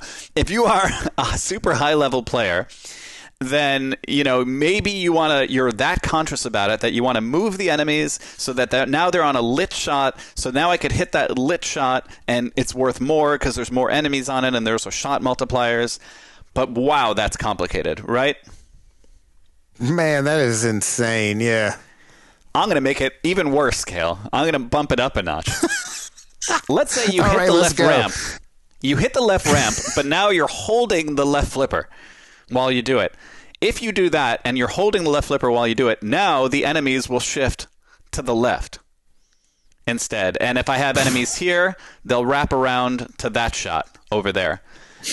How many people are really playing this, getting an ally, which is hard enough because it's a random shot to the gold coin targets, and then thinking, let me hold the left flipper as I shoot this shot to Akira so that I move the enemies over. It's almost like it's the disease of it, as what I would say is, you want to know with every layout, is this a fast-flowing layout or is this a stop-and-go layout? If it's a fast-flowing layout, don't make the player stop and make decisions like this. You know, like Star Wars has the multiplier that you have to move around. Don't do it. Don't do it. If you want to do that, and I could argue never do that, do it on stop and go. Sorry, you go, Cale. Okay, so what you just explained, the way that the Akira, what do you call it? The Akira ally. The friend. Yes. The ally. Was that is that in Tim Sexton's code, or did the new team add that the way it works? No, the new team added it. The old team, that helped you get rid of shots, it helped you get rid of enemies so that the shot can actually be hit, at least. Because in the old code, the enemies block shots, which again was a bad decision, in my opinion. Because it led to low scoring and frustration. Like, why isn't that shot working when I hit it? You know. By the way, that was another in version 1.0. The multi-ball, that was like the one Stern game where you didn't want to bring a multi-ball into your mode because multi-ball would spawn enemies, and then those enemies would block shots, and it would actually make the mode worth less. Paradoxically, the whole thing was rather confusing. But anyway, back to this. Yes, the version 1.0 handled it differently. I think both of them handle it poorly. Version 1.0 and 2.0 make the enemies simple to get, simple to advance. I'll give you some like examples or whatever. One ally, if you use it, if you bring in the ally, you get to make fewer shots in the mode before you complete it. Fine. Another ally, you can take out adjacent shots, like the flamethrower in Venom. What I mean is, let's say I have a shotlet here, a shotlet here, and a shotlet here, and I hit this left ramp. If you hit that left ramp and you have that particular ally ready, it gets rid of all shots next to it. For example, like nothing new that I'm saying, but just allies that help you advance the progress of the mode and also helps you get scoring.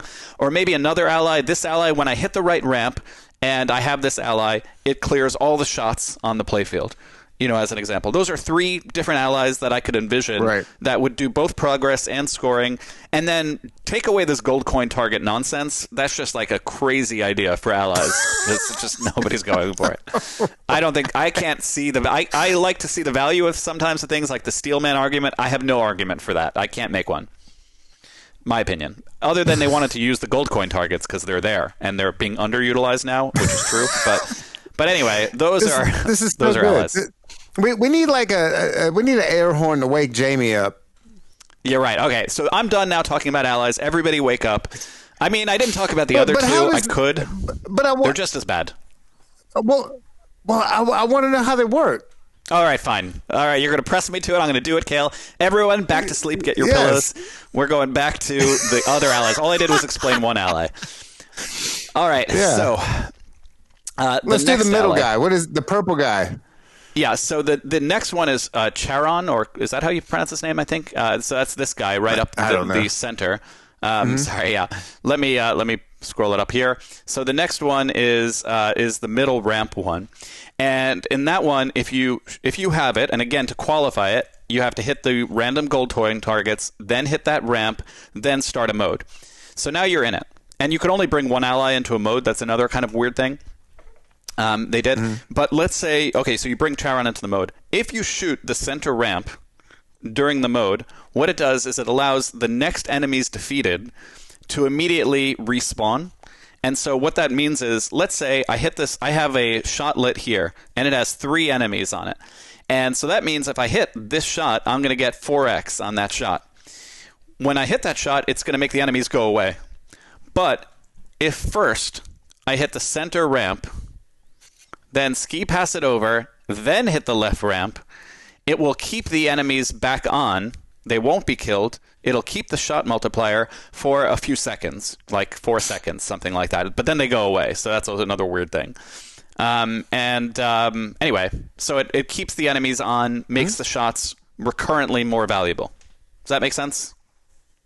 Yeah, cool. That seems a lot easier than the Akira. It is one. easier. I started Akira? with the heat. Yeah, I started with the heat on purpose because I really wanted to drive home my point of insanity here. Right. All right. Yeah, the good thinking. final one is the best one. This one, because you don't have to think through it. I would say there's 3 levels of thinking. Akira is like, wow, I really have to think. Do I want to move the enemies to the right or the left? With that one. So forget about that one. People aren't doing that. Charon is, okay, I have to hit that ramp, and it's a little bit of thinking because I have to notice the next shot that has enemies on it, and then hit that one, and then I could hit it again in a timer, before it goes out. And so that's a little bit of thinking. This right ramp one is the least thinking. So again, to get that, you get the gold coin targets, then you hit the right ramp, then you ski pass and start a mode. Now I'm in a mode, and I have the Katya ramp. If in the mode you shoot the right ramp, all it does is it takes the enemies and it moves them to lit shots. Because otherwise you have like an enemy here and maybe an enemy there and a lit shot over here and a lit shot over there. All you have to do is move the right ramp and it's going to make the lit shots more valuable. That's all you have to know. You don't have to think it through. You just say, okay, let me hit the right ramp and then hit a lit shot. That's all you have to do and it's going to work. And so if you are going to use the ally system, which you're not because it's accidental to get into it, but let's say you happen to notice you bounced off a slingshot and then went into the gold coin targets, and now you have 3 allies lit. If you have the wherewithal, before you start a mode, I would recommend shooting the right ramp, ski passing it over, and then shooting the mode, because now at least you're going to have an ally that's sort of easier to understand. Use the right ramp whenever you want to make shots more valuable. I'll stop there. Does that make sense? Yes. All right. Those are your allies. And all of this conversation, talking about the allies within the category of multipliers, and then talking about the modes and the multi-balls and the missions, was all in the service of talking about the breadth of the game, having options as you go through the game, what to do, where to go. And I think it could be better because it's limited in what you practically do, as I said earlier. I'll pause there. That's it for breadth. Any questions on that? No questions at all. I am totally lost. Okay, good. That was the intention, by the way. I'm going to bring everyone back, and we're going to take it down a little bit more simple now. And we're going to talk about depth in the game. Depth is having something to achieve after you do a bunch of tasks. Right now, there's essentially no depth in the game, and I can't fault him for that. It hasn't been done yet. There's no wizard mode for essentially anything. So let's assume that MXV and the team will get these in the game in the future. They're going to have the duel right over here, and that will light when you've played through all these modes.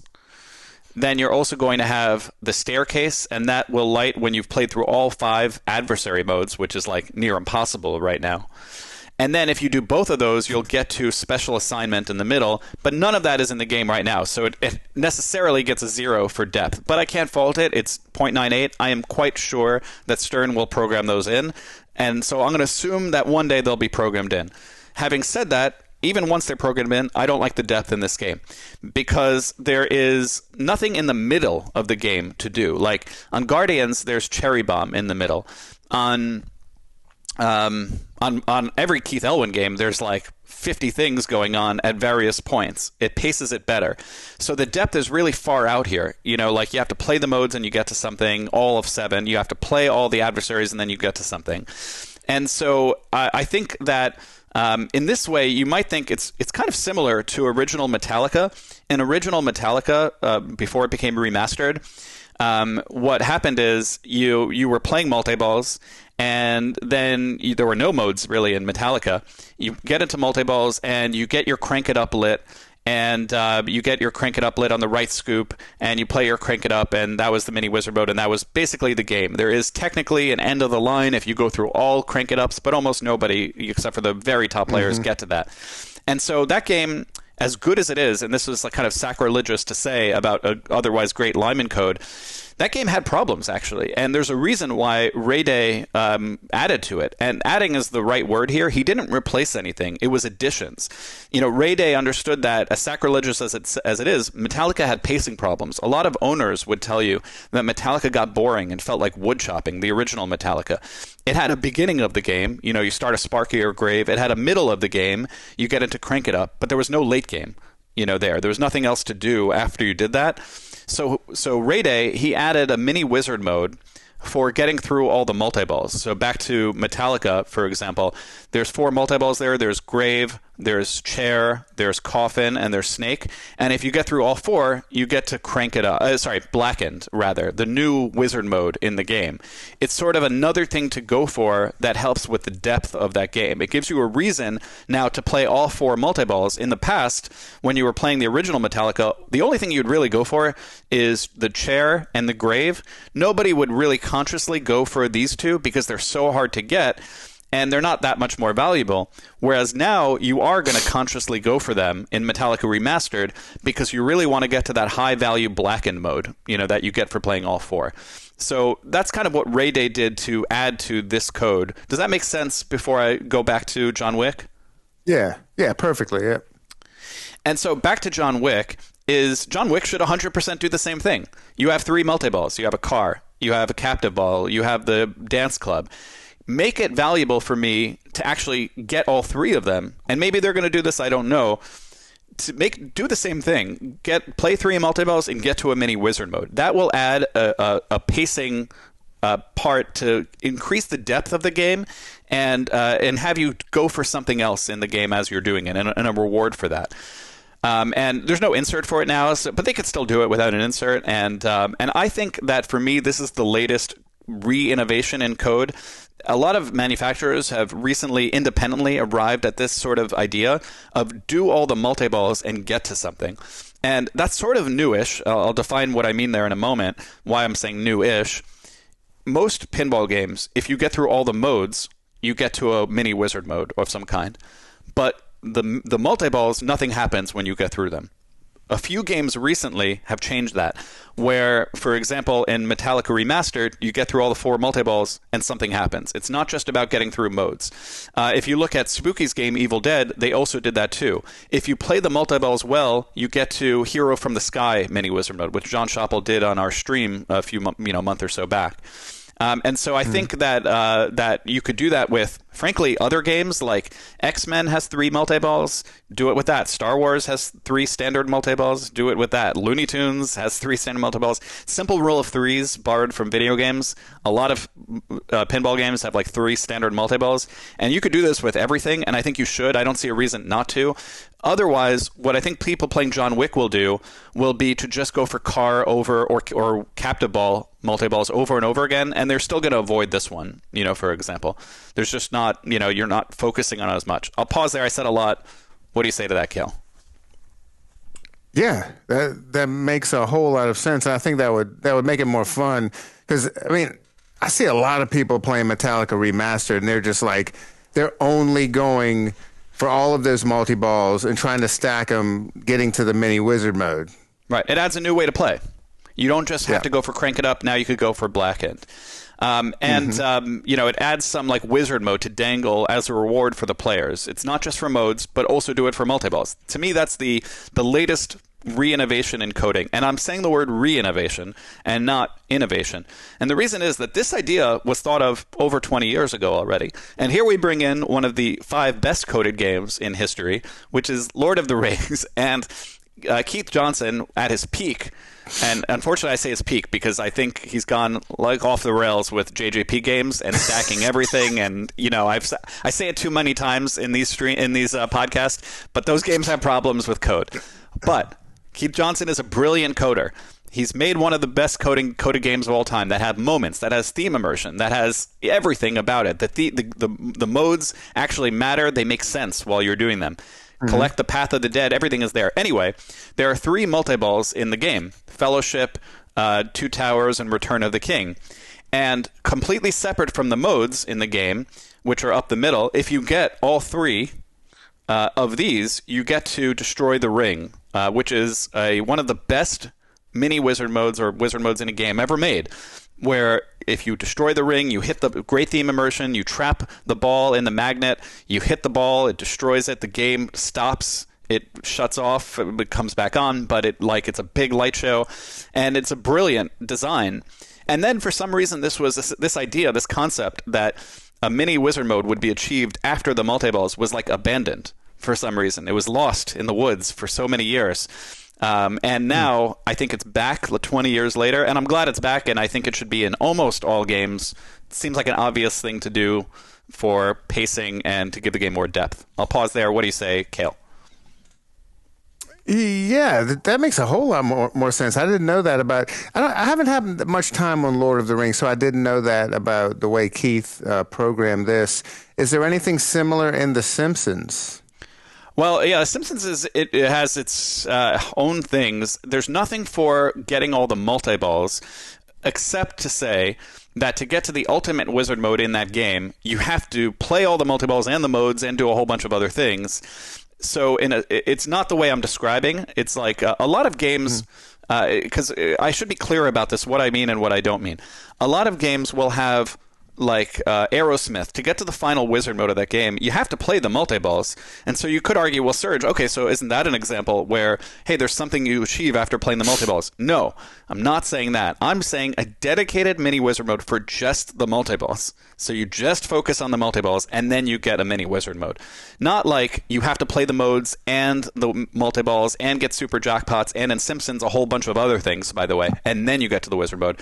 That's cool for like the final wizard mode, but because nobody's getting to that, what you want are waypoints along the way, like road stops, for a trucker, of saying like, I may not make it from New York to LA, but I can make it to Mississippi or whatever, and when I'm there, I'll play my 3 multi-balls and I'll get to destroy the ring. And that hasn't been done for many games between Lord of the Rings and the current crop of games that I mentioned now. Does that make sense? Yeah, totally. Very good point. Some of you really deep diver people out there might say, well, Serge, it was kind of done in other games. What about Mandalorian, you might say? And I'll pull up Mandalorian for this purpose here. And so you might say, well, look, Serge, in Mandalorian, there are 3 multi-balls. And if you do 3 multi-balls, you will get into a mini wizard mode. And that is true. However, that's also not what I'm saying. What I'm saying is having 3 completely different multi-balls that have nothing to do with each other. The captive ball and the car and the dance club, or an X-Men, the Sentinel, and the To Me My X-Men multi-ball and Save the City multi-balls. Things that are completely different. You do those different things, and that gets you to a mini wizard mode. The Mandalorian code doesn't work because all 3 multi-balls, you do the exact same thing over and over and over again. You just hit the center shot. How many times? Well, it increases each time, but don't worry, you're still going to hit it again. It's the easiest shot in the game. You're going to shoot it, you're going to trap up, and you're going to hit it again over and over and over and over again. And so I consider that the same multi-ball. They call it 3 multi-balls. It's not. Maybe the rules are different in the multi-balls. I get that. But to get them, it's the same thing. And that's not breadth. The breadth is having different things to do in the game. They should have separated these 3 multi-balls. Maybe one of them is there and put the other 2 somewhere else. Do something else to get them, And like John Wick and most games do, by the way. And so I'm just saying 3 completely different multi-balls and then give it an award like Blackened for the 4 multi-balls of Metallica. Do the same for John Wick. That's my argument here. Yeah, I think you win. Okay, good. Good. Thank you, Cale. I'm going to add one more thing for depth here. So one constructive thing I could say for depth, like I mentioned, is to give the multi-balls some mini wizard mode. But I think you could use these gold coin targets in some way. Right now, they're quite useless. They are spot an ally, like I mentioned, and that's bad.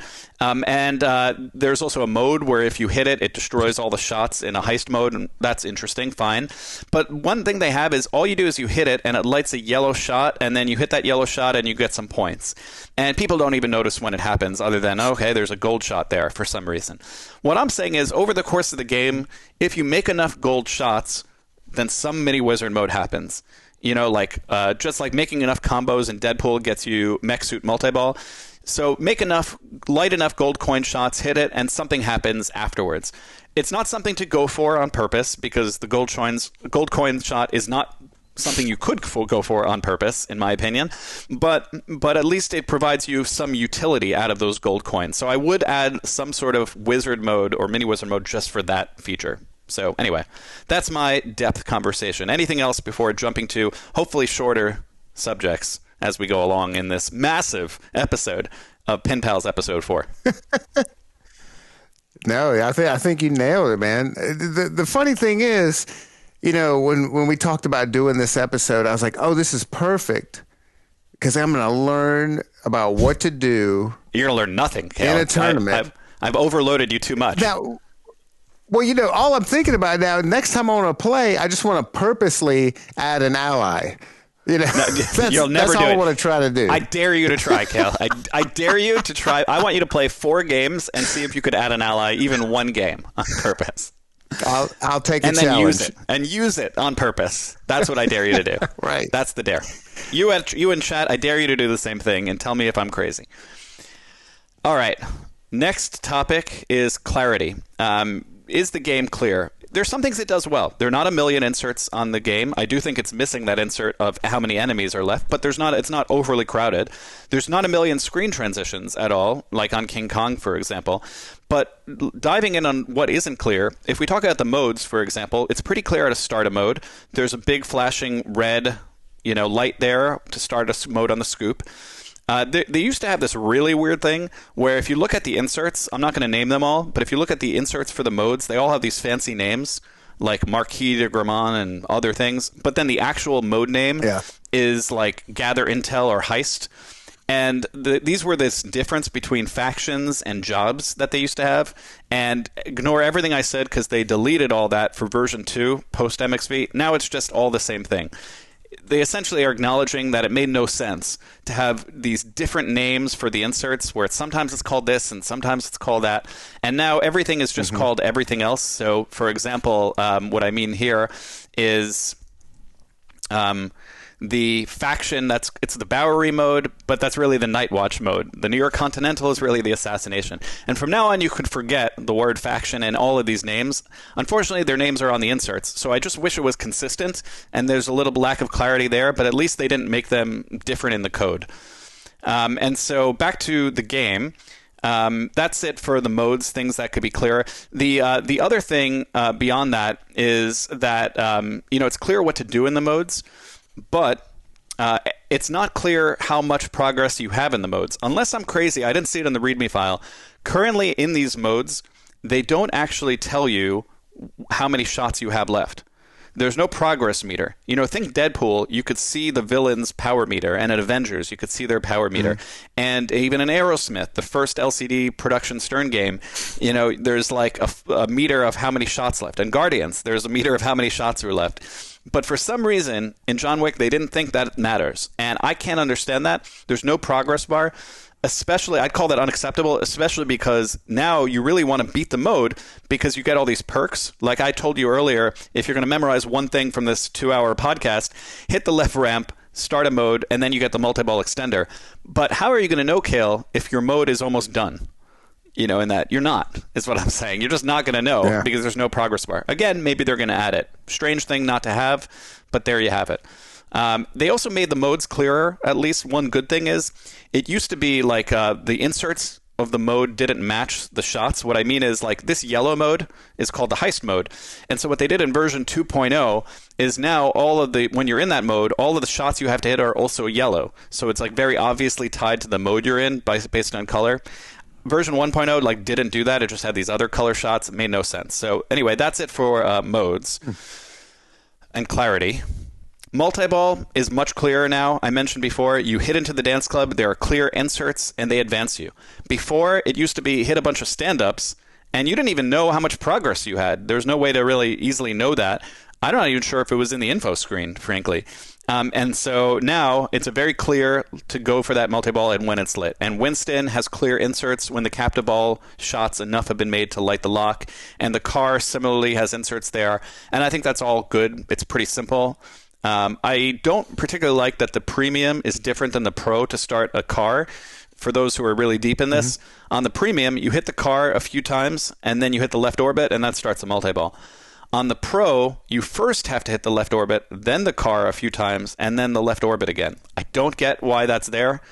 I can't imagine why that's there, that nuance. It shouldn't be there. I would just make them the exact same, but I feel like I'm missing something, and that's certainly possible. That's it for multi-ball.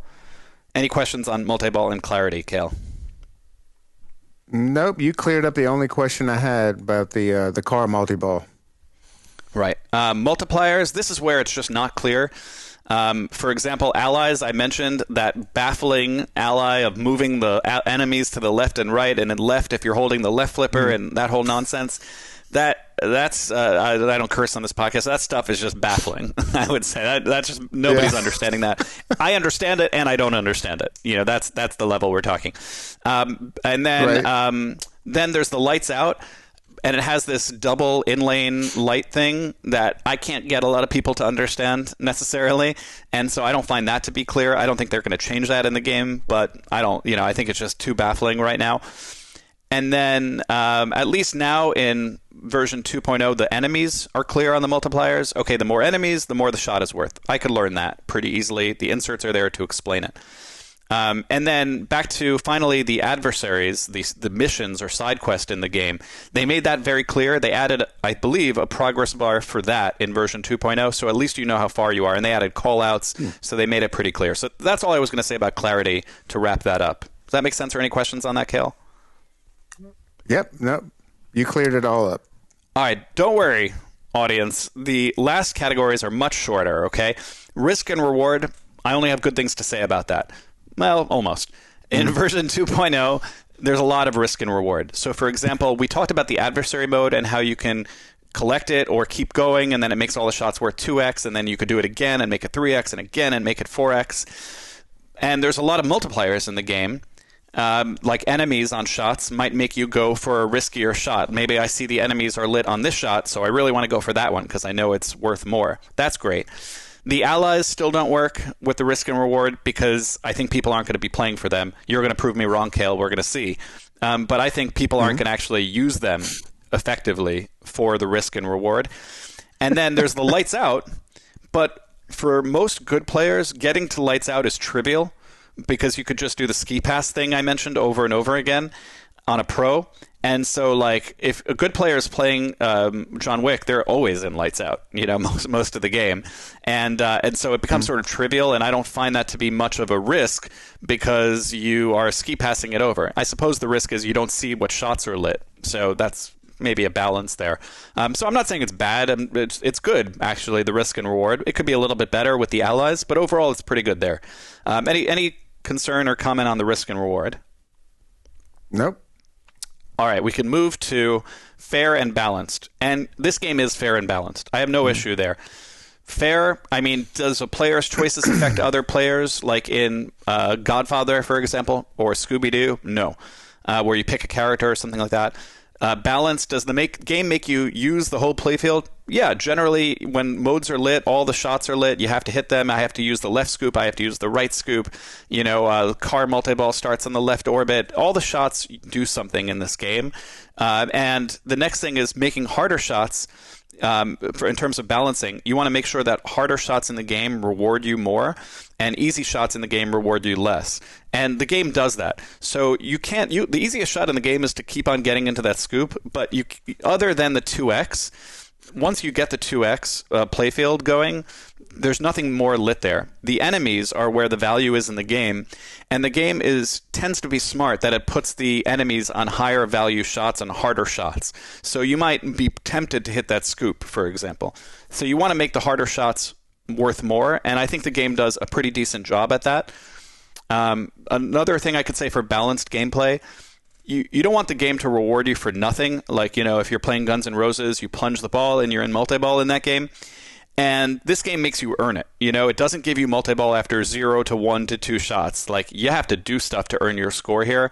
And that's the game makes you earn your score, and I like that. The scoring is not lopsided. That like in some games you would time out modes, and there's nothing like that here where you're going to time out a mode at all. That's all good. And then the other thing I'd say is the game doesn't make you do the same thing over and over again. To an extent, you have to play a mode and a multi-ball over and over again. But it doesn't make you hit the exact same shot over and over and over again, like a center ramp over and over and over again. It's not going to do that. So anyway, that's what I'll pause and say fair and balanced. I think the game is fair and balanced, is what I mean. I think they did a good job of that. But that doesn't surprise me because they focused a lot on scoring with the update, a little bit less on progress on wizard modes, on mini wizard modes, stuff like that on like a journey. And so the scoring is tight in the game. I think that's done pretty darn well. I would say give that like an A. Any comment there? I said a lot, probably.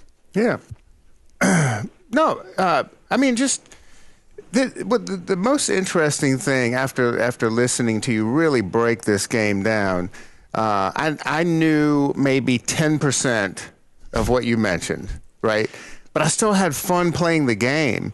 And I know this game, as an operator, and I can only speak for at our location, has been a success. It makes really good money, and people speak with their money, right?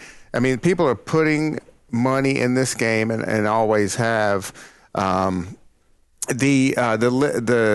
time sensitive contracts seem to do a lot. Got people excited about it, but we haven't seen those in a little while. But people are still coming back to this game. Rachel and I were working at the arcade this week, and we had to be there. We had a 12-hour day. We were working from like 8 a.m. till almost like 8 p.m. And while we're sitting in the arcade, we noticed this game was played more consistently. And you have like, I mean, throughout the day, you have some like casuals like hanging out. But for the most part, we kept hearing people play John Wick. And I'll be hard-pressed to think that these casual players know everything you were just talking about, but something keeps bringing them to this game. It's just like, it's a fun game, a cool layout, and the game like looks really cool. It compared to the other modern games, this has a different color palette. This looks very interesting. But one thing I want to ask you, and we touched on this, and you told me what mode to start. Every time I play this game in a tournament, I do okay. I can get 80 to 100 million points and end up winning a game by just like trying to start a multi-ball and accidentally getting into a mode. Yeah. But if I want to dial that in. Let's say I'm a player that's never played John Wick. What do I do to win my round? Yeah, so quick strategy there is short plunge into the scoop. Ideally, you want a short plunge, and you have unlimited short plunges, so it's not like timed like some games are. So you keep on short plunging until you get to here without triggering the switches that are over there. And the better you can do that, the more it just advances you to starting a mode right away. So basically, you get into that scoop. It comes through. Now, hold on. Yep. Why don't I want to hit those switches? So there's skill shots here. When you plunge, there are actually two switches. If you don't hit any switch, which is really hard, and it just goes right in the scoop, it's called the Baba Yaga skill shot, and it advances you essentially all the way to start your mode. Whereas if I hit one switch, let's say, so there's a switch here, and then I go here, and then it goes through. That's like a super crate skill shot. And then it advances you some degree towards your crate. And then if I go past those switches and go in, it doesn't advance you that much towards your mode. So it's basically mode advancement is the answer. It allows you to not have to hit as many times up against this wall, which if you're on a premium and there's literally a brick wall there, that blocks you, it's especially important to plunge into that. Does that make sense? So don't get the premium is what you're telling me. Don't get the premium. I'll tell you games that you should get pro, premium, or whatever. This is a pro all day. This is a pro. Anyway, It plays better, and you're missing like nothing, in my opinion, on it. Anyway, like you're missing the real physical blood oath marker. No thanks. A drop target. Right. And the drop target going into the dance club. Yeah, nobody cares about that. Sorry. Okay. Anyway, that's my opinion. The car is different, whatever. It's not, and there's physical lock. It plays better on the pro. Pro is the answer. Strategy. So, okay, I plunge into there. And then I agree with the ball save time. You want to wail on these. Maybe just once if you can't get the ball and do it again, because I remember you actually need 2 hits to both stand-ups to qualify that. And I don't want you to keep on going for it and then ball save runs out and you're done with your ball. So maybe one, maybe two shots to that thing. And then... Does it carry... Does your progress on that carry over? It does. It does, yeah. Okay. And then, after you do that, and now you're hopefully in control, then you want to prep your mode and your multi-ball. If you're in a pro, I would say shoot the left orbit if you can, because only when you shoot the left orbit will car hits progress you towards the car multi-ball. And if you don't hit the left orbit at the beginning of your ball one, what's going to happen frequently is balls are going to bounce through randomness into the car, and it's going to give you no progression whatsoever, and you're going to be sad about it, and you're going to wonder why you're not getting anywhere to your multi-ball. So you could hit the left orbit, and then you're ready to bash the car a few times.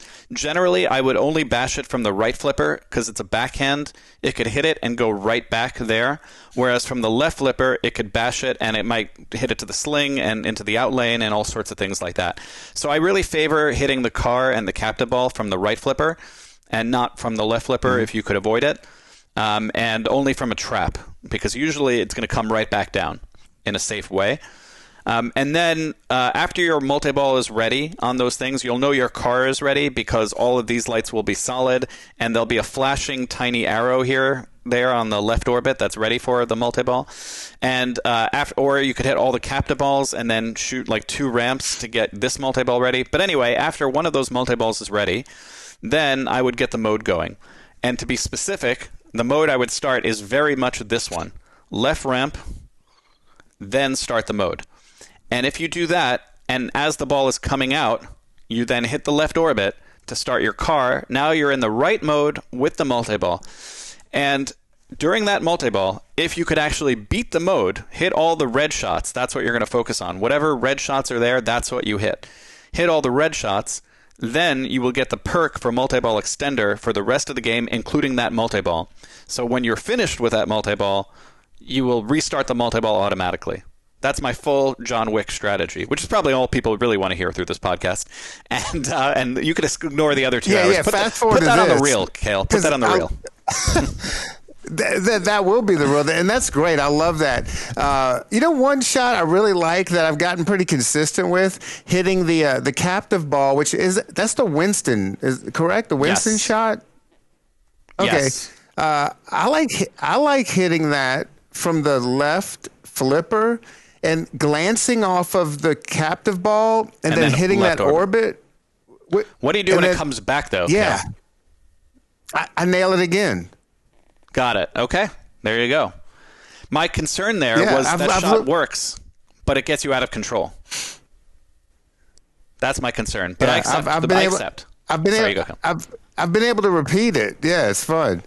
Well, you're a good guy. You're a good pinball player. To be clear, you're a very good pinball player. I'm just lucky. 10% of the rules, but you know how to play. That's for sure. That's right. All right. So to close out, and we're pretty close, we're still going through the criteria. The next one is innovation, and the game does have some innovation. I mean, one of them you mentioned, it's contracts in the game, and that brought a lot of people to play the game into arcades.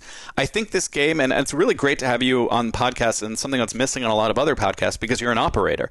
And a lot of other podcasts are about collectors or distributors or, home players, and it's not the people like yourself who run arcades and can have a very, because the home buyer, the value of this game has dropped. But you're absolutely right. I've noticed too, in an arcade, this game slaps, right?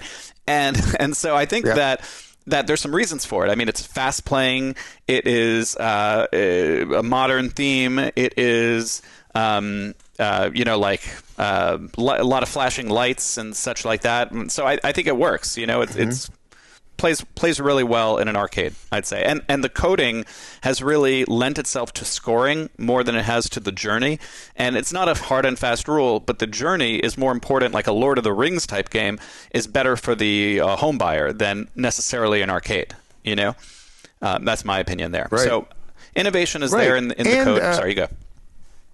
Right, and for a modern Stern, it's a dark theme. It's basically about a hitman, right? And it's not Star Wars, it's not Marvel. They killed his dog. It's not Star Wars. It's not Marvel. It's not. And that's and the word on the street is they did some kind of like focus group, and this is the game you should use to bring in the demographic they were looking for, and this really does hit a different spot in the fan group and the arcade folks that we notice. And I think it's that darker theme and just the darker look of it. Yeah. And there's some other innovation in the code too. I mean, the lights out is an innovation. Most playfield multipliers are like a good thing, and they made lights out sort of a mix. Like it's a good thing because you get 2x, but it's bad because the shots are dark and you have to memorize where the shots are. I think that's pretty clever, actually. Means some people don't even want to use it though because it's lights out. But I think that's a clever idea as a new thing in code to make it a double-edged sword to use the multiplier. I don't know. Do you like that? For sure. Yep. Yeah, I totally love it. Other innovations, there's the speaker lights that fire in response to shots in the game you mentioned earlier. That's a cool thing. There's non-stop shot multipliers. That's sort of unique. A lot of games you have to do something to get a shot multiplier. If you think about the new Star Wars game, you have to hit a bunch of pop bumpers and then hit a shot to light the ion cannon and all that. But in this game, like, shot multipliers are there. You just have to find them. They're always there with enemies on them. I think that's pretty clever and interesting. And so you just have to notice them. So innovation, I think, is fine in the code there. I don't have a problem with that. The second to last category, we've covered a lot already, which is pacing, or as I like to say, I was so close. That feeling in an Elwyn game when there's like one or two shots away from something. And I already talked about this, so I won't go into too much more about it. But I don't think this game has great pacing. In that, things that would help with the pacing are like B3 mini wizard mode, B3 multi-balls, and you get a mini wizard mode. Collect enough gold coin shots and something interesting happens. More things rest stops along the way on the drive. That's what I think is missing for the pacing here. Does that make sense? Yeah, totally. Perks also kind of help in the pacing, but it's really hard with the perks to matter because if I go back to them here, because number one, nobody knows what all the perks are associated with everything. Nobody's going to memorize this except for me, maybe, And so, like you're gonna memorize the left ramp gets the multiplier extend, and that's a good thing. But if you don't really know what the perks are, you don't know how many shots you have left in the mode to complete it.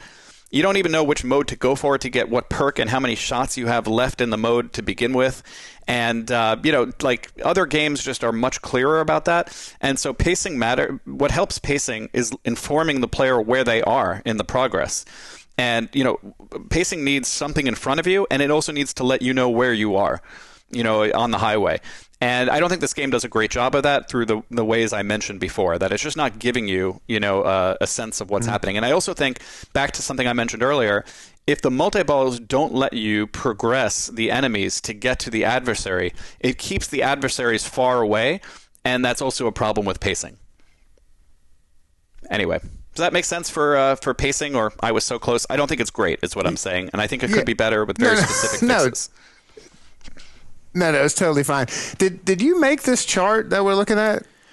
No, I borrowed it, but then edited it because it had mistakes from Tilt Forums. Shout out to Tilt Forums. It did have some things switched around there, so I edited it to what I believe is most accurate now. Cool, very cool. I don't do that much work. Yeah, Cale, I don't do that much work for this podcast. Right. A little bit of work, but not that much work. Right. Most of this is from the dome. Everything's a remix. Everything's a remix. Yep. That's right. And then the very final thing to say, and there's no problem here, is bugs. I always want to finish with bugs because I want to mention this as a criteria because it's overlooked. And to Stern's credit, at Stern, they rarely release a game with significant game-breaking bugs. Maybe there's some scoring imbalance that they change in later code versions, but nothing that's game-breaking. And that's worth credit. I mean, a lot of boutique companies release code that has bugs, and they could be as fancy as they want with the theme immersion and the moments, stuff that I love, and as a home buyer I would love. But we've said it before, like, even though every time I mention a Stern game, I'm going to say bugs, none. Because they just do a great job in that, and it's overlooked, and I don't think it should be. I think it's really to their credit that the game actually works as advertised, It's not an obvious thing, For sure. and it's missing from other games. What say you? Yeah. And the only issue we have with Sterns at the arcades, the biggest issue are resets. And I don't know if that's considered a bug or what have you, but other than that, everything's running well. You're saying your game is playing and suddenly it resets. Yeah. Yeah. How often does that happen, would you say? Because I know you run all the time at Electric Bat, like 7 days a week. It depends on which game you're talking about. Elvira is known for doing that a good bit. We just had it in the last tournament. It happened with Venom. Maybe. But from what I understand, they're going to have to retool all of the code on any Spike 1 and Spike 2 games to make it run on Spike 3 boards, which are, because they're going to be backwards compatible. So that, they might end up fixing and I don't know whether spaghetti code or what's going on, but some Maybe of the games they're do vibe coding. reset a good bit. Yeah, it's like using AI, right. But no, they're doing a good job. I think Stern does a great job with like crushing bugs most of the time, compared to a lot of other games I've played. But really, that wraps up everything I was going to talk about John Wick. In probably over 2 hours, and when we'll see how this is done. And do I go too far sometimes, Cale? Maybe. And I fully expect comments and welcome them to say if this has gone too far. I need to know if this has gone too far, because this is the level of craziness we could bring to the Pinpals. But I want to know from you in the commenters, do you want this level of craziness, or do you want like 20% of this level of craziness? Or more, actually. And let us know here on our Discord or on the videos, where we see the comments and we're happy to respond. And we love the enthusiastic response we're getting from everyone. What do you say, Cale? Absolutely. I can't wait to see what everybody has to say about this one. Okay. Well, that's what I got, my pen pal, Cale. Anything else on your end?